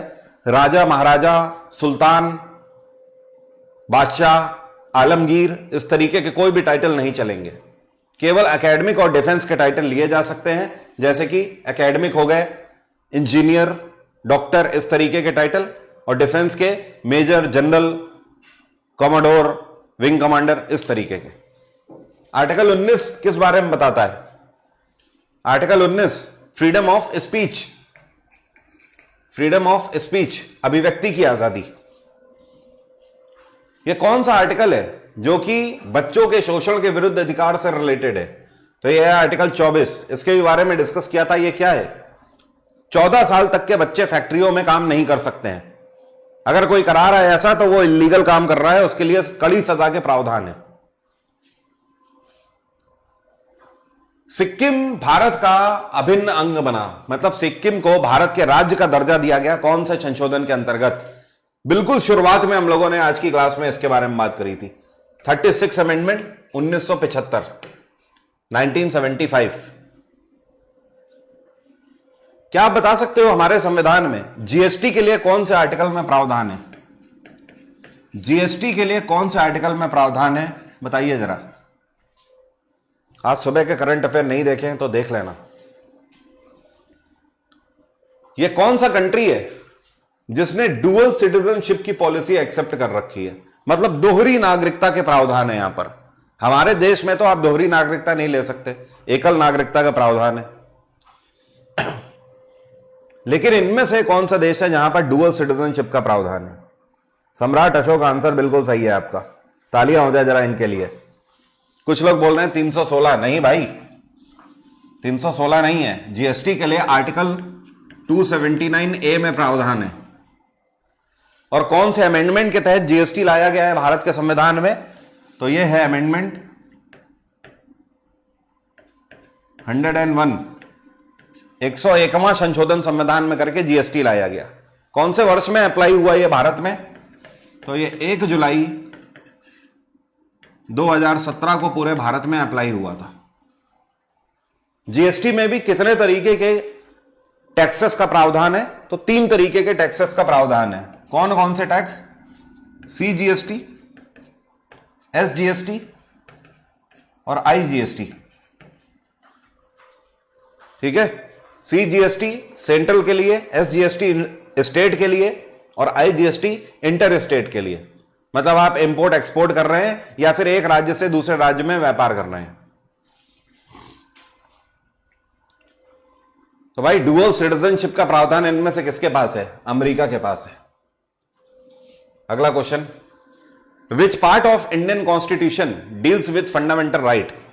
तो यह है हमारे संविधान का भाग 3, जिसके अंतर्गत मौलिक अधिकारों का प्रावधान है और आर्टिकल 12 से लेकर 35 तक में इसका प्रावधान है। हमारे देश में कुछ देशों के जो राष्ट्रपति हैं उनके कार्यकाल आप जरूर ध्यान रखें।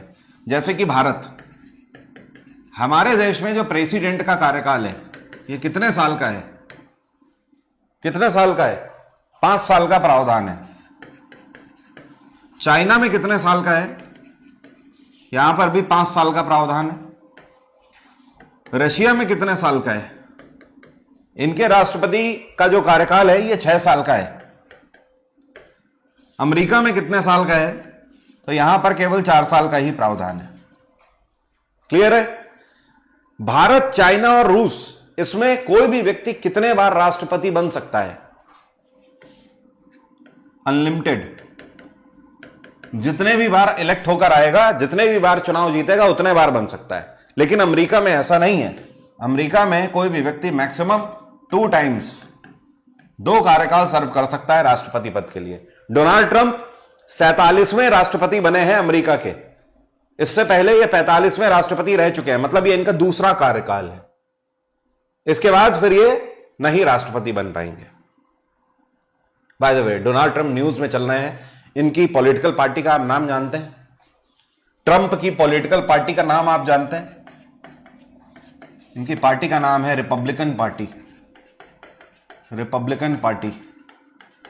और इनके खिलाफ जो पार्टी खड़ी थी वो कौन सी है? बराक ओबामा वाली, जिसमें अभी कमला हैरिस थी। डेमोक्रेटिक पार्टी, उसका नाम क्या है? Democratic party. क्लियर है? कोई समस्या तो नहीं है? आगे बढ़ते हैं। Who is the guardian of fundamental right? तो भैया फंडामेंटल राइट का गार्जियन किसको बोला जाता है? रूलिंग पार्टी या पार्टी आर्टी? तो फंडामेंटल राइट अगर इनके बस में हो तो ये निकाल के ही फेंक दे, बचे ही ना, कतई नहीं। पार्लियामेंट भी नहीं, ऑल ऑफ अबव भी नहीं, जुडिशरी। न्यायपालिका ही वो संस्थान है जो कि गार्जियन के रूप में कार्य करता है फंडामेंटल राइट का। किसी भी व्यक्ति के अगर मौलिक अधिकारों का हनन होता है तो वो सीधे कहां जाता है? जुडिशरी जाता है, न्यायपालिका। जीवन जीने का एक मंत्र आपको बता देता हूं। कभी भी जब रिश्ता बना रहे हो तो आंखें खुली रखें, और जब रिश्ता बन जाए तो आंखें आधी बंद कर लें। लेकिन हम उल्टा कर रहे हैं आजकल। हम जब रिश्ता बनाने जा रहे होते हैं तो आंखें बंद रखते हैं, और जब रिश्ता बन जाता है तो आंखें खुली रख लेते हैं, जिसकी वजह से रिश्ते चल नहीं पा रहे हैं। बड़ी गहरी बात कही है, समझ जाइएगा। जीवन पर्यंत आपको यह लेसन याद रखना है अगर आपको अपने रिश्ते अच्छे चलाने हैं तो। रिश्ते बनाने से पहले खूब आंखें खुली रखिए, लेकिन जब रिश्ता बन जाए तो अगर आपको रिश्ता चलाना है तो आधी आंख बंद कर लीजिए, क्योंकि कोई भी परफेक्ट नहीं है। आप अपने पार्टनर में परफेक्शन ढूंढ रहे हो, आप खुद भी परफेक्ट नहीं हो। आप अपने दोस्त में परफेक्शन ढूंढ रहे हो, लेकिन आप खुद में परफेक्ट नहीं हो। इसलिए रिश्ते केवल वहीं चलेंगे जहां पर आंखें आधी बंद कर ली जाए। बनने के बाद, बनने से पहले नहीं। बनने से पहले खूब खुली रखिए, लेकिन हम उल्टा कर रहे हैं। बनने से पहले आंख बंद रख लेते हैं, और जब बन जाता है तो आंखें खोल लेते हैं। ध्यान रखिएगा, कल को आप पिता बनेंगे, हस्बैंड बनेंगे, एक बेटे के पिता, एक बेटी के पिता बनेंगे, बहुत कुछ, बहुत सारे रिश्ते बनेंगे आपके। हर रिश्ते के लिए एक मूल मंत्र है ये।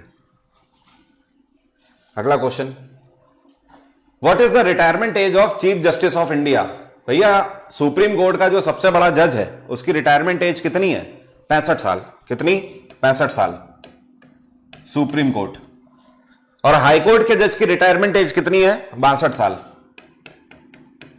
क्लियर है? ध्यान रखना। अच्छा, एक मैं क्वेश्चन आपसे पूछता हूं, लोकपाल का जो चेयरपर्सन है इसकी रिटायरमेंट एज कितनी है?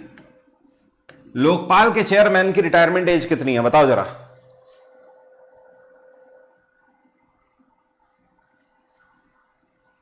बताइए। ये तो अच्छी बात है साहू जी, जीवन भर सीखते रहना चाहिए। हर दिन, हर मिनट हमें कुछ ना कुछ सिखा रहे हैं। लोकपाल की रमाकांत साहू, आंसर इनका बिल्कुल सही है।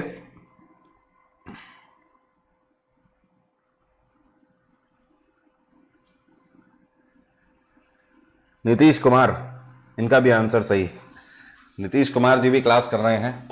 देखिए, लोकपाल का जो चेयरपर्सन है इसकी रिटायरमेंट एज जो है ये 70 साल है। ठीक है, और इसका कार्यकाल आपसे पूछा जाए तो कितने साल का है? 5 साल का इसका टेन्योर है। टेन्योर कितने साल का है? 5 साल का। लोकपाल ऑफिस में कितने सदस्य हो सकते हैं? तो इसमें 8 सदस्यों का प्रावधान है, मैक्सिमम 8 मेंबर्स का प्रावधान है।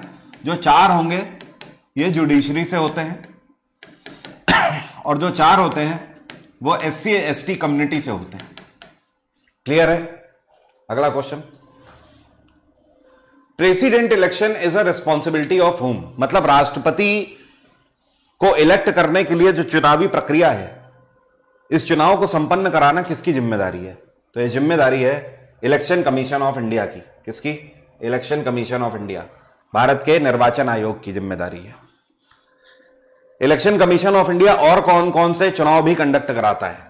तो देखिए, प्रेसिडेंट के इलेक्शन ये कंडक्ट कराता है, वाइस प्रेसिडेंट के इलेक्शन भी कंडक्ट कराता है, ये लोकसभा के इलेक्शन भी कंडक्ट कराते हैं, और ये लेजिस्लेटिव असेंबली मतलब विधानसभा के इलेक्शन भी कंडक्ट कराते हैं। जैसे अभी दिल्ली में विधानसभा के इलेक्शन होने वाले हैं तो वो election commission of India he conduct कराएगी। अब इसके नीचे के जितने भी इलेक्शन है वो सब स्टेट इलेक्शन कमीशन कंडक्ट कराता है। जैसे कि म्युनिसिपैलिटी के इलेक्शन, जिसको बोलते हैं नगर निगम के इलेक्शन, इसके अलावा पंचायती राज सिस्टम के इलेक्शन, ये सब स्टेट इलेक्शन कमीशन कंडक्ट कराता है। अगला question, what is the maximum age limit for the post of president in India? Bharat में किसी भी व्यक्ति के राष्ट्रपति बने रहने के लिए मैक्सिमम एज लिमिट कितनी है, मतलब मैक्सिमम कितने साल तक कोई भी व्यक्ति राष्ट्रपति बना रह सकता है? तो एक चीज दिमाग में छाप लो, हमारे देश में भाई ऐसा प्रावधान है कि कोई भी व्यक्ति अगर चुनावी प्रक्रिया के थ्रू आ रहा है, मतलब जो इलेक्टेड आ रहा है, उसके लिए कोई रिटायरमेंट एज ही नहीं है। तभी आप हमारे देश में देखते हो नेता 90 साल के भी मिल जाएंगे, 80 साल के भी मिल जाएंगे। लेकिन हमारे देश में जो सिलेक्टेड आ रहे हैं लोग, मतलब जो एग्जाम पास करके आ रहे हैं, उनके लिए रिटायरमेंट एज के प्रावधान है। कल को आप SSC के थ्रू इंस्पेक्टर लगते हो, 60 साल आपकी रिटायरमेंट एज होगी। लेकिन अगर आपके चाचा विधायक हैं तो उनकी कोई रिटायरमेंट एज नहीं है। उसी तरीके से राष्ट्रपति, ये भी इलेक्टेड पोस्ट है, चुनावी प्रक्रिया के थ्रू आ रहे हैं, तो इनकी कोई रिटायरमेंट एज नहीं है, इसलिए नॉट स्पेसिफाइड। क्लियर है? प्रधानमंत्री नॉट स्पेसिफाइड। ठीक है? और आज इतनी मोहब्बत क्यों कम है? मोहब्बत को थोड़ा सा जरा बढ़ाया जाए। सामने एक बटन दिखाई दे रहा होगा ये वाला, उसको जरा ठोक दिया जाए। अगला question, there are how many fundamental duties in Indian constitution? हमारे संविधान में मौलिक कर्तव्य कितने हैं? तो पहले 10 हुआ करते थे, बाद में इसमें एक और जोड़ दिया गया। आज की डेट में 11 मौलिक कर्तव्य हैं। और फंडामेंटल ड्यूटीज का प्रावधान कौन से आर्टिकल में है? तो इसके लिए आर्टिकल 51A में प्रावधान है, 51A। Next question, who designed Rashtrapati Bhavan? Delhi में राष्ट्रपति भवन जो है रायसीना हिल में, यह किसके द्वारा डिजाइन किया गया है? इसका आर्किटेक्ट कौन है? डेविड एडवर्ड, क्लेमेंट एटली, मिचेल रिची या फिर एडविन लिटियंस? तो देखिए, दिल्ली में जितनी भी अंग्रेजी हुकूमत के टाइम पीरियड पे इमारतें बनाई गई हैं मेन, जैसे कि सेक्रेटेरिएट हो गया, राष्ट्रपति भवन हो गया, ये सब एडविन लुटियन के द्वारा बनाया गया है। ठीक है?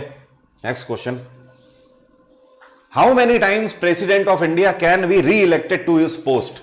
मैंने आपको पहले ही बताया है, केवल राष्ट्रपति ही नहीं, हर वो व्यक्ति हमारे देश में जो कि चुनावी प्रक्रिया के थ्रू आ रहा है, उसके लिए मैक्सिमम कोई भी प्रावधान नहीं है। वो जितने बार चुना जाएगा उतने बार आ सकता है उस पोस्ट पे, उतने बार मंत्री बन सकता है।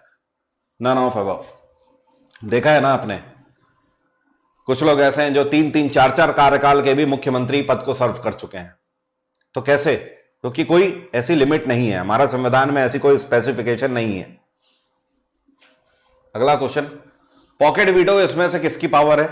राष्ट्रपति की पावर है। शुरुआत में ही बता दिया था 3 तरीके के वीटो होते हैं और ये तीनों राष्ट्रपति के हैं। If president applied pocket veto over any bill then his answerability to whom? अगर राष्ट्रपति ने पॉकेट वीटो अप्लाई कर दिया किसी भी बिल के ऊपर, तो उसकी जवाबदेही किसको है? यह भी मैं आपको समझा चुका हूं कुछ टाइम पहले। उसकी जवाबदेही किसी को नहीं है, कोई भी राष्ट्रपति से सवाल नहीं पूछ सकता है, इवन सर्वोच्च न्यायालय भी नहीं पूछ सकता है पॉकेट वीटो के केस में। President of India is elected by home? राष्ट्रपति को कौन चुनते हैं, कौन लोग राष्ट्रपति पद के लिए वोट करते हैं? Member of both houses, parliament and state legislative assemblies. वैसे मैं आपको समझा देता हूं, थोड़ा सा ध्यान दीजिएगा इधर। राष्ट्रपति पद के लिए कौन कौन वोट करता है? प्रेसिडेंट ऑफ इंडिया के लिए कौन कौन वोट करता है? तो ध्यान देना भाई, इसके लिए वोट करेंगे लोकसभा के सदस्य, इसके लिए वोट करेंगे राज्यसभा के सदस्य भी, मतलब पार्लियामेंट के सभी मेंबर इसके लिए वोट करेंगे, एमपीस और एमएलएस भी वोट करेंगे, मतलब मेंबर ऑफ लेजिस्लेटिव असेंबली, जो विधानसभा के मेंबर हैं वो भी वोट करेंगे। बस शर्त एक ही है। यह शर्त क्या है? ये सभी क्या होंगे? इलेक्टेड होने चाहिए, सिलेक्टेड नहीं होने चाहिए। जैसे लोकसभा में 2 सदस्य जो कि SC ST कम्युनिटी से होते हैं और राष्ट्रपति उनको अपॉइंट करते हैं, ये वोट नहीं कर सकते। राज्यसभा में 12 मेंबर्स को वोट कर सकते, 12 मेंबर्स राष्ट्रपति के द्वारा अपॉइंट किए जाते हैं, तो ये वोट नहीं करेंगे। उसी तरीके से विधानसभा में 1 सदस्य को गवर्नर अपॉइंट कर सकते हैं, ये वोट नहीं करेंगे। तो जो भी इलेक्टेड है वो सब वोट करेंगे, ये वाले वोट नहीं करेंगे, सिलेक्टेड वाले। बात आ गई समझ? क्या यूटीज के मेंबर, दिल्ली की विधानसभा के जो मेंबर हैं या पुडुचेरी के विधानसभा के जो मेंबर हैं, क्या ये राष्ट्रपति पद के लिए वोट करते हैं? यस, बिल्कुल करते हैं। बस सेम वही कंडीशन है, इलेक्टेड होने चाहिए, सिलेक्टेड नहीं होने चाहिए। ठीक है, अगले क्वेश्चन पे आ जाते हैं। Which article is related to impeachment of president? राष्ट्रपति के ऊपर महाभियोग चलाया जा सकता है, इसका प्रावधान कौन से आर्टिकल में है? तो इसका प्रावधान आर्टिकल 61 में है, आर्टिकल 61। आर्टिकल 62 ऑफिस फिलर के बारे में बताता है कि राष्ट्रपति अगर रिजाइन कर दें तो उपराष्ट्रपति आ जाएंगे उनकी जगह पर। Article 72 pardon power of president के बारे में बताता है, राष्ट्रपति की क्षमादान शक्तियां। और आर्टिकल 52 राष्ट्रपति के बारे में बताता है कि भारत का एक राष्ट्रपति होगा। Who is known as the father of Indian economic? बिल्कुल बेसिक है, हाल ही में डॉक्टर साहब का निधन भी हो गया है। What is the minimum age limit for Panchayati raj election? तो पंचायती राज इलेक्शन के लिए मिनिमम कितनी उम्र होनी चाहिए? 21 साल उम्र होनी चाहिए। जरा कमेंट बॉक्स में लिखकर बताओ कौन सा आर्टिकल पंचायती राज सिस्टम के बारे में उल्लेख करता है? कौन सा आर्टिकल पंचायती राज सिस्टम के बारे में उल्लेख करता है? थप्पड़ बजा दूंगा अगर आर्टिकल 40 बोला तो। आर्टिकल 40 मत बोल देना। आर्टिकल 40 पार्ट है किसका? डीपीएसपी का। आर्टिकल 40 का मतलब यह है कि डीपीएसपी के अंतर्गत हर एक राज्य सरकार को निर्देश दिया गया है कि वो पंचायती राज सिस्टम को अप्लाई करेंगे। मैं आपसे पूछ रहा हूं पंचायती राज सिस्टम को कहां इलैबोरेट किया गया है, वो बताइए। देखिए आर्टिकल 40 लिख दिया सबने।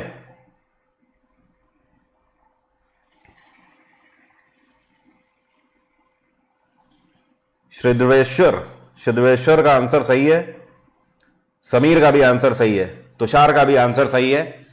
जो लोग आर्टिकल 243 बोल रहे हैं उन सभी का आंसर सही है, आर्टिकल 243। इसीलिए शुरुआत में कहा था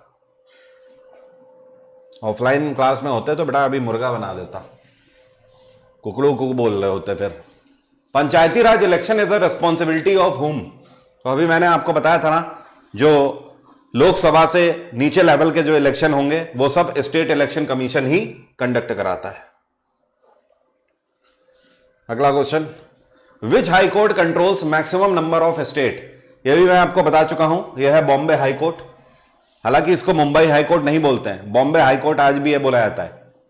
इलाहाबाद हाई कोर्ट का नाम भी चेंज नहीं हुआ है, प्रयागराज हाई कोर्ट, उसको भी इलाहाबाद हाई कोर्ट ही अभी बोला जाता है। तो यह बॉम्बे हाई कोर्ट जो कि सबसे ज्यादा स्टेट और यूटीज को मॉनिटर करता है। जैसे कि गोवा के केसेस भी मुंबई हाई कोर्ट में ही देखे जाते हैं। क्लियर है? लक्षद्वीप के केसेस भी बॉम्बे हाई कोर्ट में ही आते हैं। Who was the first law minister of impeachment independent India? स्वतंत्र भारत का पहला लॉ मिनिस्टर कौन था? Jawaharlal Nehru, B R Ambedkar, T S. Narasimha या फिर कैलाशनाथ काटजू? करेंगे आंसर? टी.एस. नरसिम्हा आंसर आया है। किसका है भाई ये आंसर? अननोन का आंसर है। और कोई बता सकता है? कश्यप का आंसर सही है, समीर का भी आंसर सही है। Doctor B R. Ambedkar. Next question, the speaker's vote in Lok Sabha is called. जो स्पीकर का वोट है वो क्या कहलाता है? तो स्पीकर का वोट कहलाता है कास्टिंग वोट। और अभी हम लोगों ने बात भी करी थी, स्पीकर का वोट कब आता है? जब डिसिसिव होना हो, मतलब जब टाई का केस आ जाए, 50 वोट इनको मिल गए, 50 वोट इनको मिल गए। अब इस केस में स्पीकर वोट करेगा, स्पीकर जिसको भी वोट कर देगा वो पार्टी जीत जाएगी। ठीक है, तो इसका वोट क्या कहा जाता है? कास्टिंग वोट कहा जाता है। How many number of Anglo Indian can be nominated by president in Lok Sabha? हम लोग बात कर चुके हैं, पहले एंग्लो इंडियन का प्रावधान था, अब यह सीट एससी और एसटी कम्युनिटी को आरक्षित कर दी गई है 2 मेंबर्स की। Indian government finance bill is presented by, Bharat सरकार का जो फाइनेंस बिल है इसको किसके द्वारा प्रस्तुत किया जाता है? या फिर सॉरी, कहां पर प्रस्तुत किया जाता है? राज्यसभा, लोकसभा, लेजिस्लेटिव असेंबली या फिर सुप्रीम कोर्ट?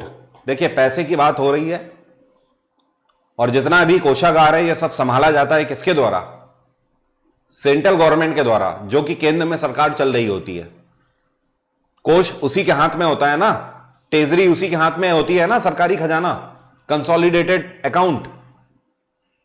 तो बिल भी कहां प्रस्तुत किया जाएगा? जहां सरकार बैठेगी, और सरकार चुनी हुई कहां बैठती है? लोकसभा में बैठती है। अगला question, who is the first female Lok Sabha speaker? Static GK plus polity, static GK भी आप तो इसे बोल सकते हो। करिए आंसर, लोकसभा की पहली महिला स्पीकर कौन रही हैं? सुमित्रा महाजन, सुचेता कृपलानी, अरुंधति राय या फिर मीरा कुमारी? अवनीश कुमार, आंसर इनका सही है। आयुष अग्रवाल का भी सही है आंसर। 4th वन, मीरा कुमारी, पहली फीमेल लोकसभा स्पीकर। अगला question, who is the first law officer of state? किसी भी राज्य का पहला लॉ ऑफिसर क्या कहलाता है? देश का पहला लॉ ऑफिसर क्या कहलाता है, जानते हो? अटॉर्नी जनरल ऑफ इंडिया, यह देश का पहला लॉ ऑफिसर कहलाता है। और राज्य का पहला लॉ ऑफिसर क्या कहलाता है? एडवोकेट जनरल कहलाता है। ठीक है, अटॉर्नी जनरल ऑफ इंडिया जो होता है यह किसका एडवाइजर होता है? यह किसका एडवाइजर होता है? सेंट्रल गवर्नमेंट का लीगल एडवाइजर होता है। उसी तरीके से एडवोकेट जनरल जो होता है यह स्टेट गवर्नमेंट का लीगल एडवाइजर होता है। डन है? कोई समस्या तो नहीं? तो यहां पर हमारा आंसर हमें मिल गया है, एडवोकेट जनरल। अगला question, what is the office term of chief election commissioner? निर्वाचन आयोग का जो सबसे सीनियर अधिकारी है, या जिसको निर्वाचन आयोग का चेयरपर्सन भी आप बोल सकते हो, या चीफ इलेक्शन कमिश्नर जिसको बोला जाता है, इसका ऑफिस टर्म कितना होता है? टेन्योर। तो इसका टेन्योर है 6 साल का। 6 साल का। रिटायरमेंट एज कितनी है? 65 साल रिटायरमेंट एज। ठीक है, कौन से आर्टिकल में प्रावधान है? आर्टिकल 324 में प्रावधान है निर्वाचन आयोग का। यह एक संवैधानिक निकाय है, कॉन्स्टिट्यूशनल बॉडी। नेक्स्ट क्वेश्चन देखो, which part of constitution has the provision of Panchayati Raj? Panchayati Raj का उल्लेख हमारे संविधान के कौन से भाग में किया गया है? जैसे अभी आपने बताया था फंडामेंटल राइट का उल्लेख आर्टिकल 3 में, पार्ट 3 में किया गया है। डीपीएसपी का उल्लेख भाग 4 में किया गया है। सिटीजनशिप का जो प्रावधान है यह पार्ट 2 में किया गया है। यूनियन का प्रावधान पार्ट 1 में किया गया। उसी तरीके से पंचायती राज सिस्टम का उल्लेख हमारे संविधान के कौन से भाग में किया गया है? पार्ट 5, पार्ट 2, पार्ट 9 या फिर 11? सत्यजीत साहू आंसर सही है। एमएस धोनी का भी आंसर सही है, पार्ट 9। अगला क्वेश्चन देखो, यह कौन सा वर्ष है जब कॉन्स्टिट्यूशनल असेंबली के द्वारा राष्ट्रीय ध्वज का डिजाइन अप्रूव किया गया था? आज की डेट में हमारा जो तिरंगा है इसका डिजाइन अप्रूव कौन से वर्ष में किया गया था संवैधानिक सभा के द्वारा? 1946, 47, 48 या 49? करिए आंसर। 47 में किया गया था। बिल्कुल नहीं, बिल्कुल नहीं, 47 वाले नहीं है सही। लीजिए, सबसे पहले ही इसको काट दिया मैंने। अब बताइए। आयुषी अग्रवाल आंसर सही है, एसपी वीलॉग का भी आंसर सही है। 1948 में अप्रूवल किया गया था। ठीक है, इंटरेस्टिंग तो यही है। देखने में लग रहा है बहुत बेसिक क्वेश्चन की तुक्का मार के हो जाएगा, लेकिन नहीं होगा। अगला question, English is the official language of which state? इनमें से कौन सा राज्य है जिसकी आधिकारिक भाषा इंग्लिश है? बताइए जरा।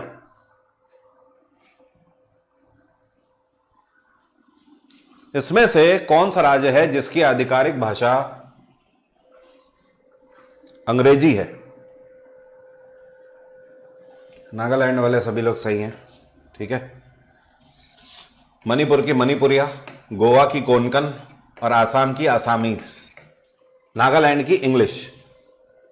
इन which year the first general election was held in India?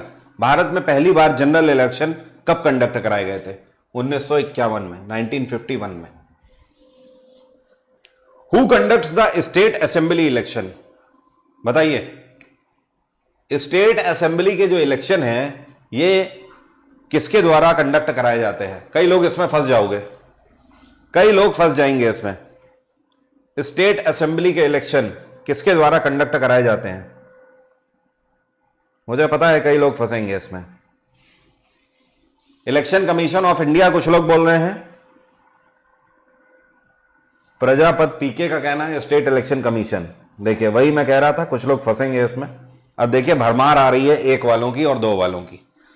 मैंने आपको पहले ही बताया है भाई कि जो विधानसभा के इलेक्शन है, ठीक है, अंग्रेजी में जिसको स्टेट लेजिस्लेटिव असेंबली बोलते हैं, यहां तक के जितने भी इलेक्शन है ये सब इलेक्शन कमीशन ऑफ इंडिया के द्वारा कंडक्ट कराए जाते हैं। इसके नीचे के जितने भी इलेक्शन होंगे वो सब स्टेट इलेक्शन कमीशन कंडक्ट कराएगा। तो फिर स्टेट इलेक्शन क्यों बोल रहे हो? इलेक्शन कमीशन ऑफ इंडिया होगा ना। पहले ही कह दिया था, फंस जाएंगे कई लोग। There are how many spokes in Dharma Chakra? मतलब बात हो रही है अशोक चक्र की, जिसको धर्म चक्र बोला जाता है। अशोक चक्र में कितनी तीलियां हैं? बच्चा भी बता दे। 24 तीलियां हैं। By which basis Indian constitution recognises the ratio of minorities? हमारे देश में अल्पसंख्यक कौन है, यह किस आधार पर तय होता है? कास्ट बेसिस पर, उनके रंग के आधार पर, percentage of population out of total population, मतलब कुल जो जनसंख्या है देश की उसके आधार पर उस समूह की जनसंख्या कितनी है, या फिर धर्म के आधार पर? तो ये काउंटिंग के आधार पर डिसाइड होता है, परसेंटेज काउंटिंग। ठीक है, अगला question, according to Indian constitution who has no any provision to impeachment? भारतीय संविधान के आधार पर इनमें से किसके लिए इंपीचमेंट का कोई भी प्रावधान नहीं है? मतलब इनको इनके पद से हटाने के लिए महाभियोग लाने की जरूरत नहीं है। तो अगर राष्ट्रपति को हटाना है तो इसके लिए तो महाभियोग ही लाना पड़ेगा, और कोई तरीका नहीं है। इसके अलावा आप किसी तरीके से भी राष्ट्रपति को नहीं हटा सकते उनके पद से।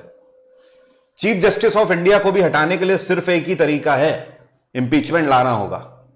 वाइस प्रेसिडेंट को हटाने के लिए इंपीचमेंट लाना होगा, लेकिन गवर्नर के लिए कोई भी इंपीचमेंट का प्रावधान नहीं है। गवर्नर को राष्ट्रपति जब चाहे तब रिमूव कर सकते हैं। तो गवर्नर हमारा सही आंसर है। क्लियर है भाई सभी को? देखो, कुछ लोगों ने वाइस प्रेसिडेंट आंसर कर दिया था। ध्यान रखना, आपसे गलत नहीं होना चाहिए। वाइस प्रेसिडेंट को हटाने के लिए भी इंपीचमेंट लाना होगा। चीफ इलेक्शन कमिश्नर, इसके लिए भी इंपीचमेंट लाना होगा। Controller and auditor general of India, इसके लिए भी इंपीचमेंट लाना होगा। Which one of the following is not an element of state? इनमें से कौन सा एक राज्य का एलिमेंट नहीं है?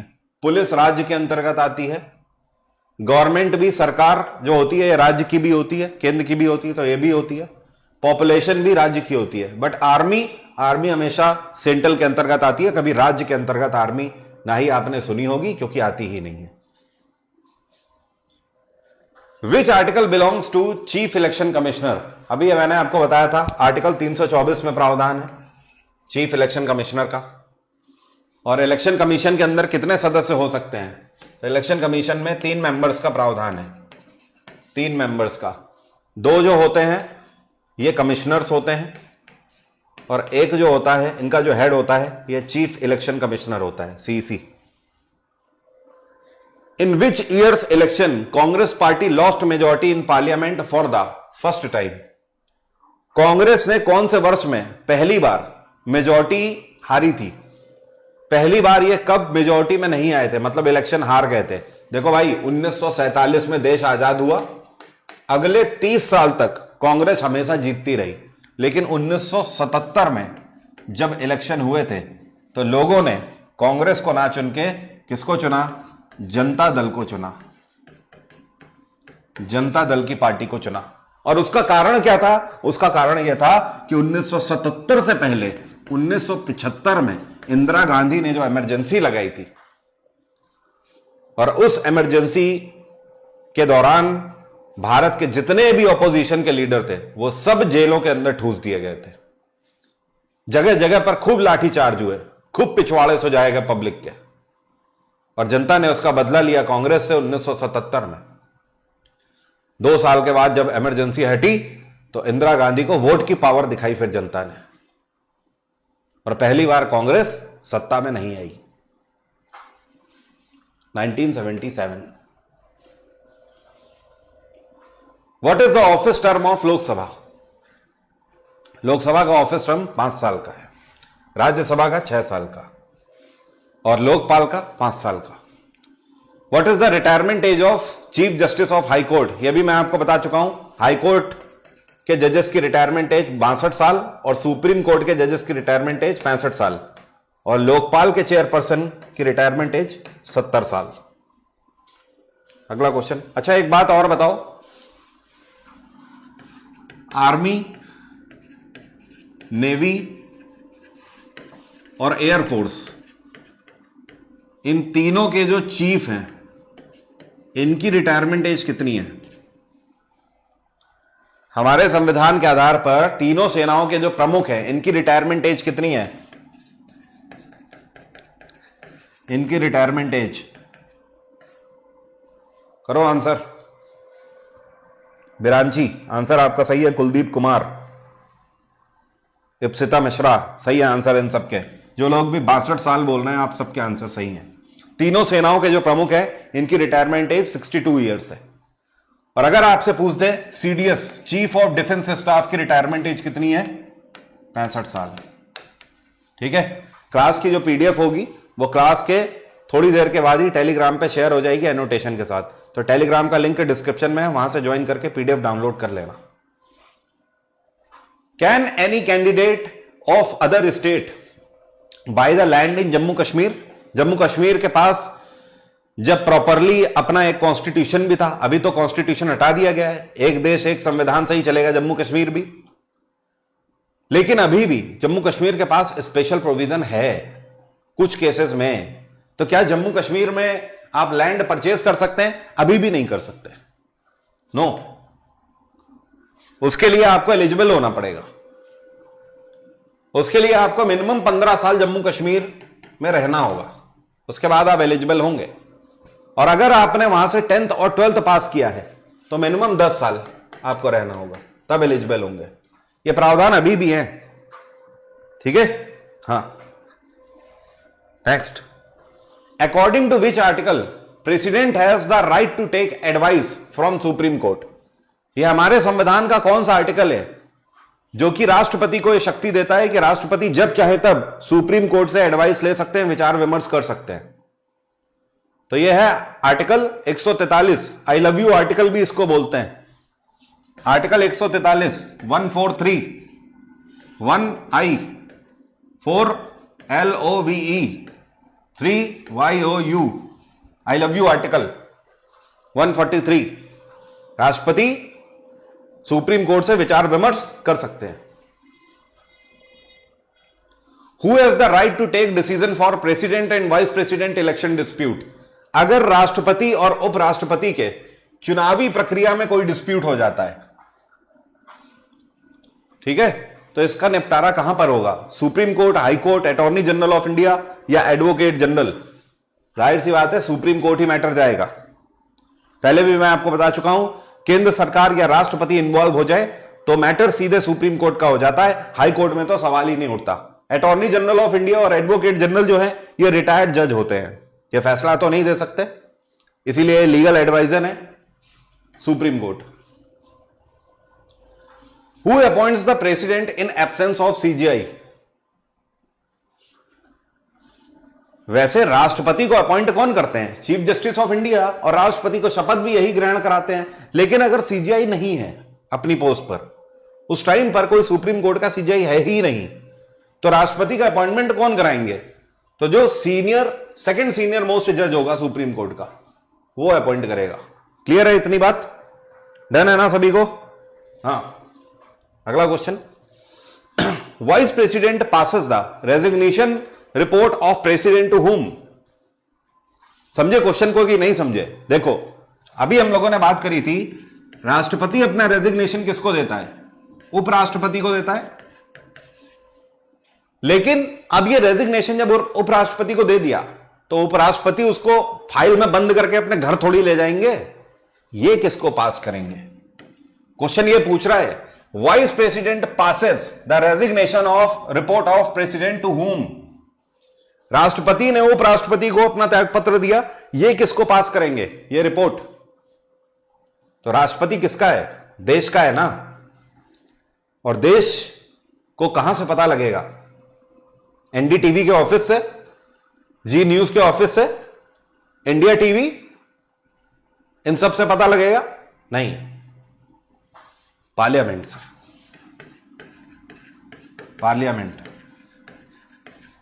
भारत की संसद। ठीक है, क्लियर है? कोई दिक्कत तो नहीं? इसी तरीके से सेम ध्यान रखना, यूपीएससी हर साल जो इलेक्शन कंडक्ट कराती है, यूपीएससी अपनी रिपोर्ट फाइनल किसको देती है? राष्ट्रपति को। और राष्ट्रपति ये रिपोर्ट किसको पास करते हैं? पार्लियामेंट को। जब पार्लियामेंट में रिपोर्ट पढ़ी जाती है तभी पूरे देश को पता लगता है कि इस साल कितने आईएएस निकले, कितने आईपीएस, कितने आईएफएस, कितने आईआरएस। तो देश को किससे पता लगता है? देश को पार्लियामेंट से पता लगता है। क्लियर है? एक कह रहा है भास्कर न्यूज को देंगे। ठीक है, तो यहां पर जो पूछा गया है मतलब क्या है? ये रिपोर्ट ये किसको पास करेंगे? ये रिपोर्ट ये किसको पास करेंगे? पार्लियामेंट में जानी है रिपोर्ट, तो उपराष्ट्रपति ये रिपोर्ट किसको देंगे? लोकसभा स्पीकर को देंगे। और लोकसभा स्पीकर इस रिपोर्ट को पढ़ते हैं जब लोकसभा में, मतलब पार्लियामेंट के अंदर, तब देश को पता लगता है। अगला question, in which year right to property had abolished? Property के अधिकार को, संपत्ति के अधिकार को कौन से वर्ष में हटाया गया था? 72, 75, 76, 78? 1978 में हटाया गया था। यह संविधान के कौन से संशोधन के तहत किया गया था? तो आर्टिकल 44th अमेंडमेंट के अंतर्गत, 44th अमेंडमेंट, 44वां संशोधन किया गया था, जिसके तहत यह अधिकार हटा दिया गया। आर्टिकल 25 क्या है? समानता का अधिकार। नहीं भाई, समानता का अधिकार कहां से कहां तक है? आर्टिकल 14 से लेकर 18 तक। Right to constitutional remedy, article 32 में प्रावधान है, हिंदी में संवैधानिक उपचार बोलते हैं इसको। राइट अगेंस्ट एक्सप्लॉयटेशन, मतलब शोषण के विरुद्ध अधिकार, यह आर्टिकल 23 और 24 में इसका प्रावधान है।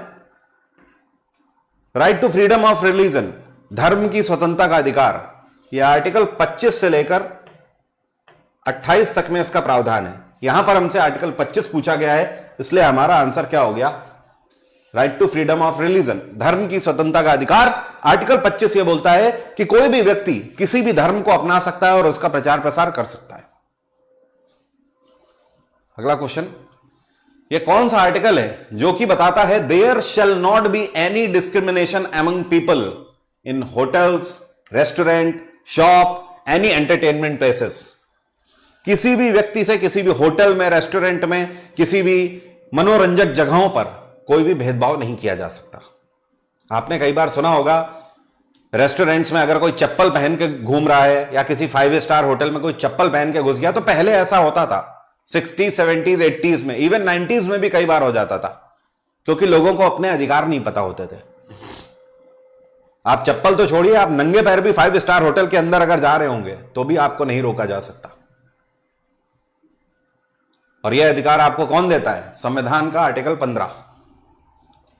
जाति के आधार पर, धर्म के आधार पर, बर्थ प्लेस के आधार पर, रंग भेद के आधार पर, लिंग के आधार पर, पांचों में से किसी आधार पर कोई भी आपसे भेदभाव नहीं हो सकता।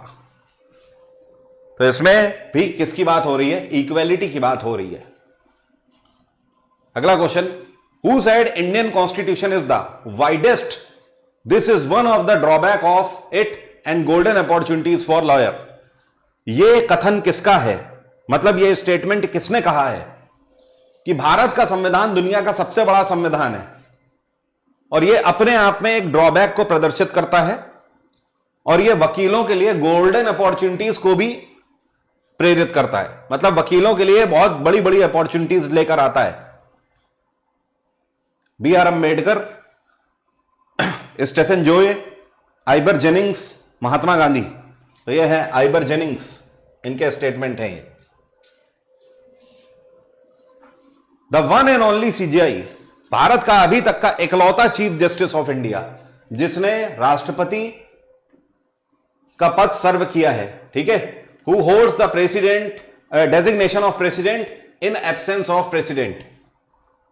राष्ट्रपति के ना होने पर उनके पद को सर्व किया है। इवन इतना ही नहीं, ये व्यक्ति ऐसे भी हैं जिन्होंने उपराष्ट्रपति, वाइस प्रेसिडेंट की भी पोस्ट सर्व करी हुई है। एम हिदायतुल्लाह भारत के चीफ जस्टिस ऑफ इंडिया रह चुके हैं। इन्होंने 1969 में प्रेसिडेंट की पोस्ट सर्व करी है और 1972 में वाइस प्रेसिडेंट की भी पोस्ट सर्व करी हुई है। क्लियर है इतना सभी को?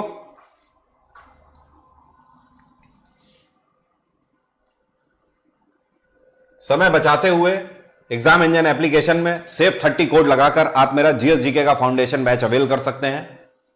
अगर आपको सिलेबस कवर करना है जीएस का, history, polity, geography, science, economics और कंप्यूटर के साथ, बैच का डायरेक्ट लिंक वीडियो के डिस्क्रिप्शन में है। 2025 के हर एक एग्जाम के लिए इस टाइम पर आप 30% डिस्काउंट ले सकते हैं जुबिलेंट जनवरी में। बैच का डायरेक्ट लिंक भी है डिस्क्रिप्शन में, एग्जाम इंजन ऐप का भी लिंक डिस्क्रिप्शन में है। एक बार में आप क्लास डाउनलोड करके उसे आप विदाउट इंटरनेट भी फिर देख सकते हैं। 1 साल की वैलिडिटी है हर एक एग्जाम के लिए, स्टेट पीसीएस तक और सारे एसएससी एग्जाम के लिए रेलेवेंट है। टेलीग्राम पर शेयर हो जाएगा। बाकी मैंने आपको 2 फरवरी के लिए बता दिया है, मैं आपसे दिल्ली में मिलने आ रहा हूं। दिल्ली में प्रगति मैदान में वर्ल्ड बुक फेयर में हॉल नंबर 2 में 1 बजे आपको मुझसे आकर मिलना है और वहीं पर मेरी आपसे मुलाकात होगी और मैं आपको गिव अवे दूंगा किताबों का। वर्ल्ड बुक फेयर का भी आनंद लीजिए और मुझसे मिलिए, एक मुलाकात करते हैं, काफी समय हो गया है। इसी तरीके की ज्योग्राफी की भी क्लास लेकर आ रहा हूं जिसमें कोशिश पूरी रहेगी कि आपकी ज्योग्राफी के लगभग सारे टॉपिक्स का रिवीजन हो जाए। Thank you so much, have a nice day, take care, bye bye, आपका दिन मंगलमय हो। जिनको इस क्लास की जरूरत है उन तक इस क्लास को जरूर शेयर करें। एटलीस्ट जो लोग सिर्फ यूट्यूब पर पढ़ रहे हैं उनको फायदा मिलना चाहिए। Thank you everyone, bye, take care.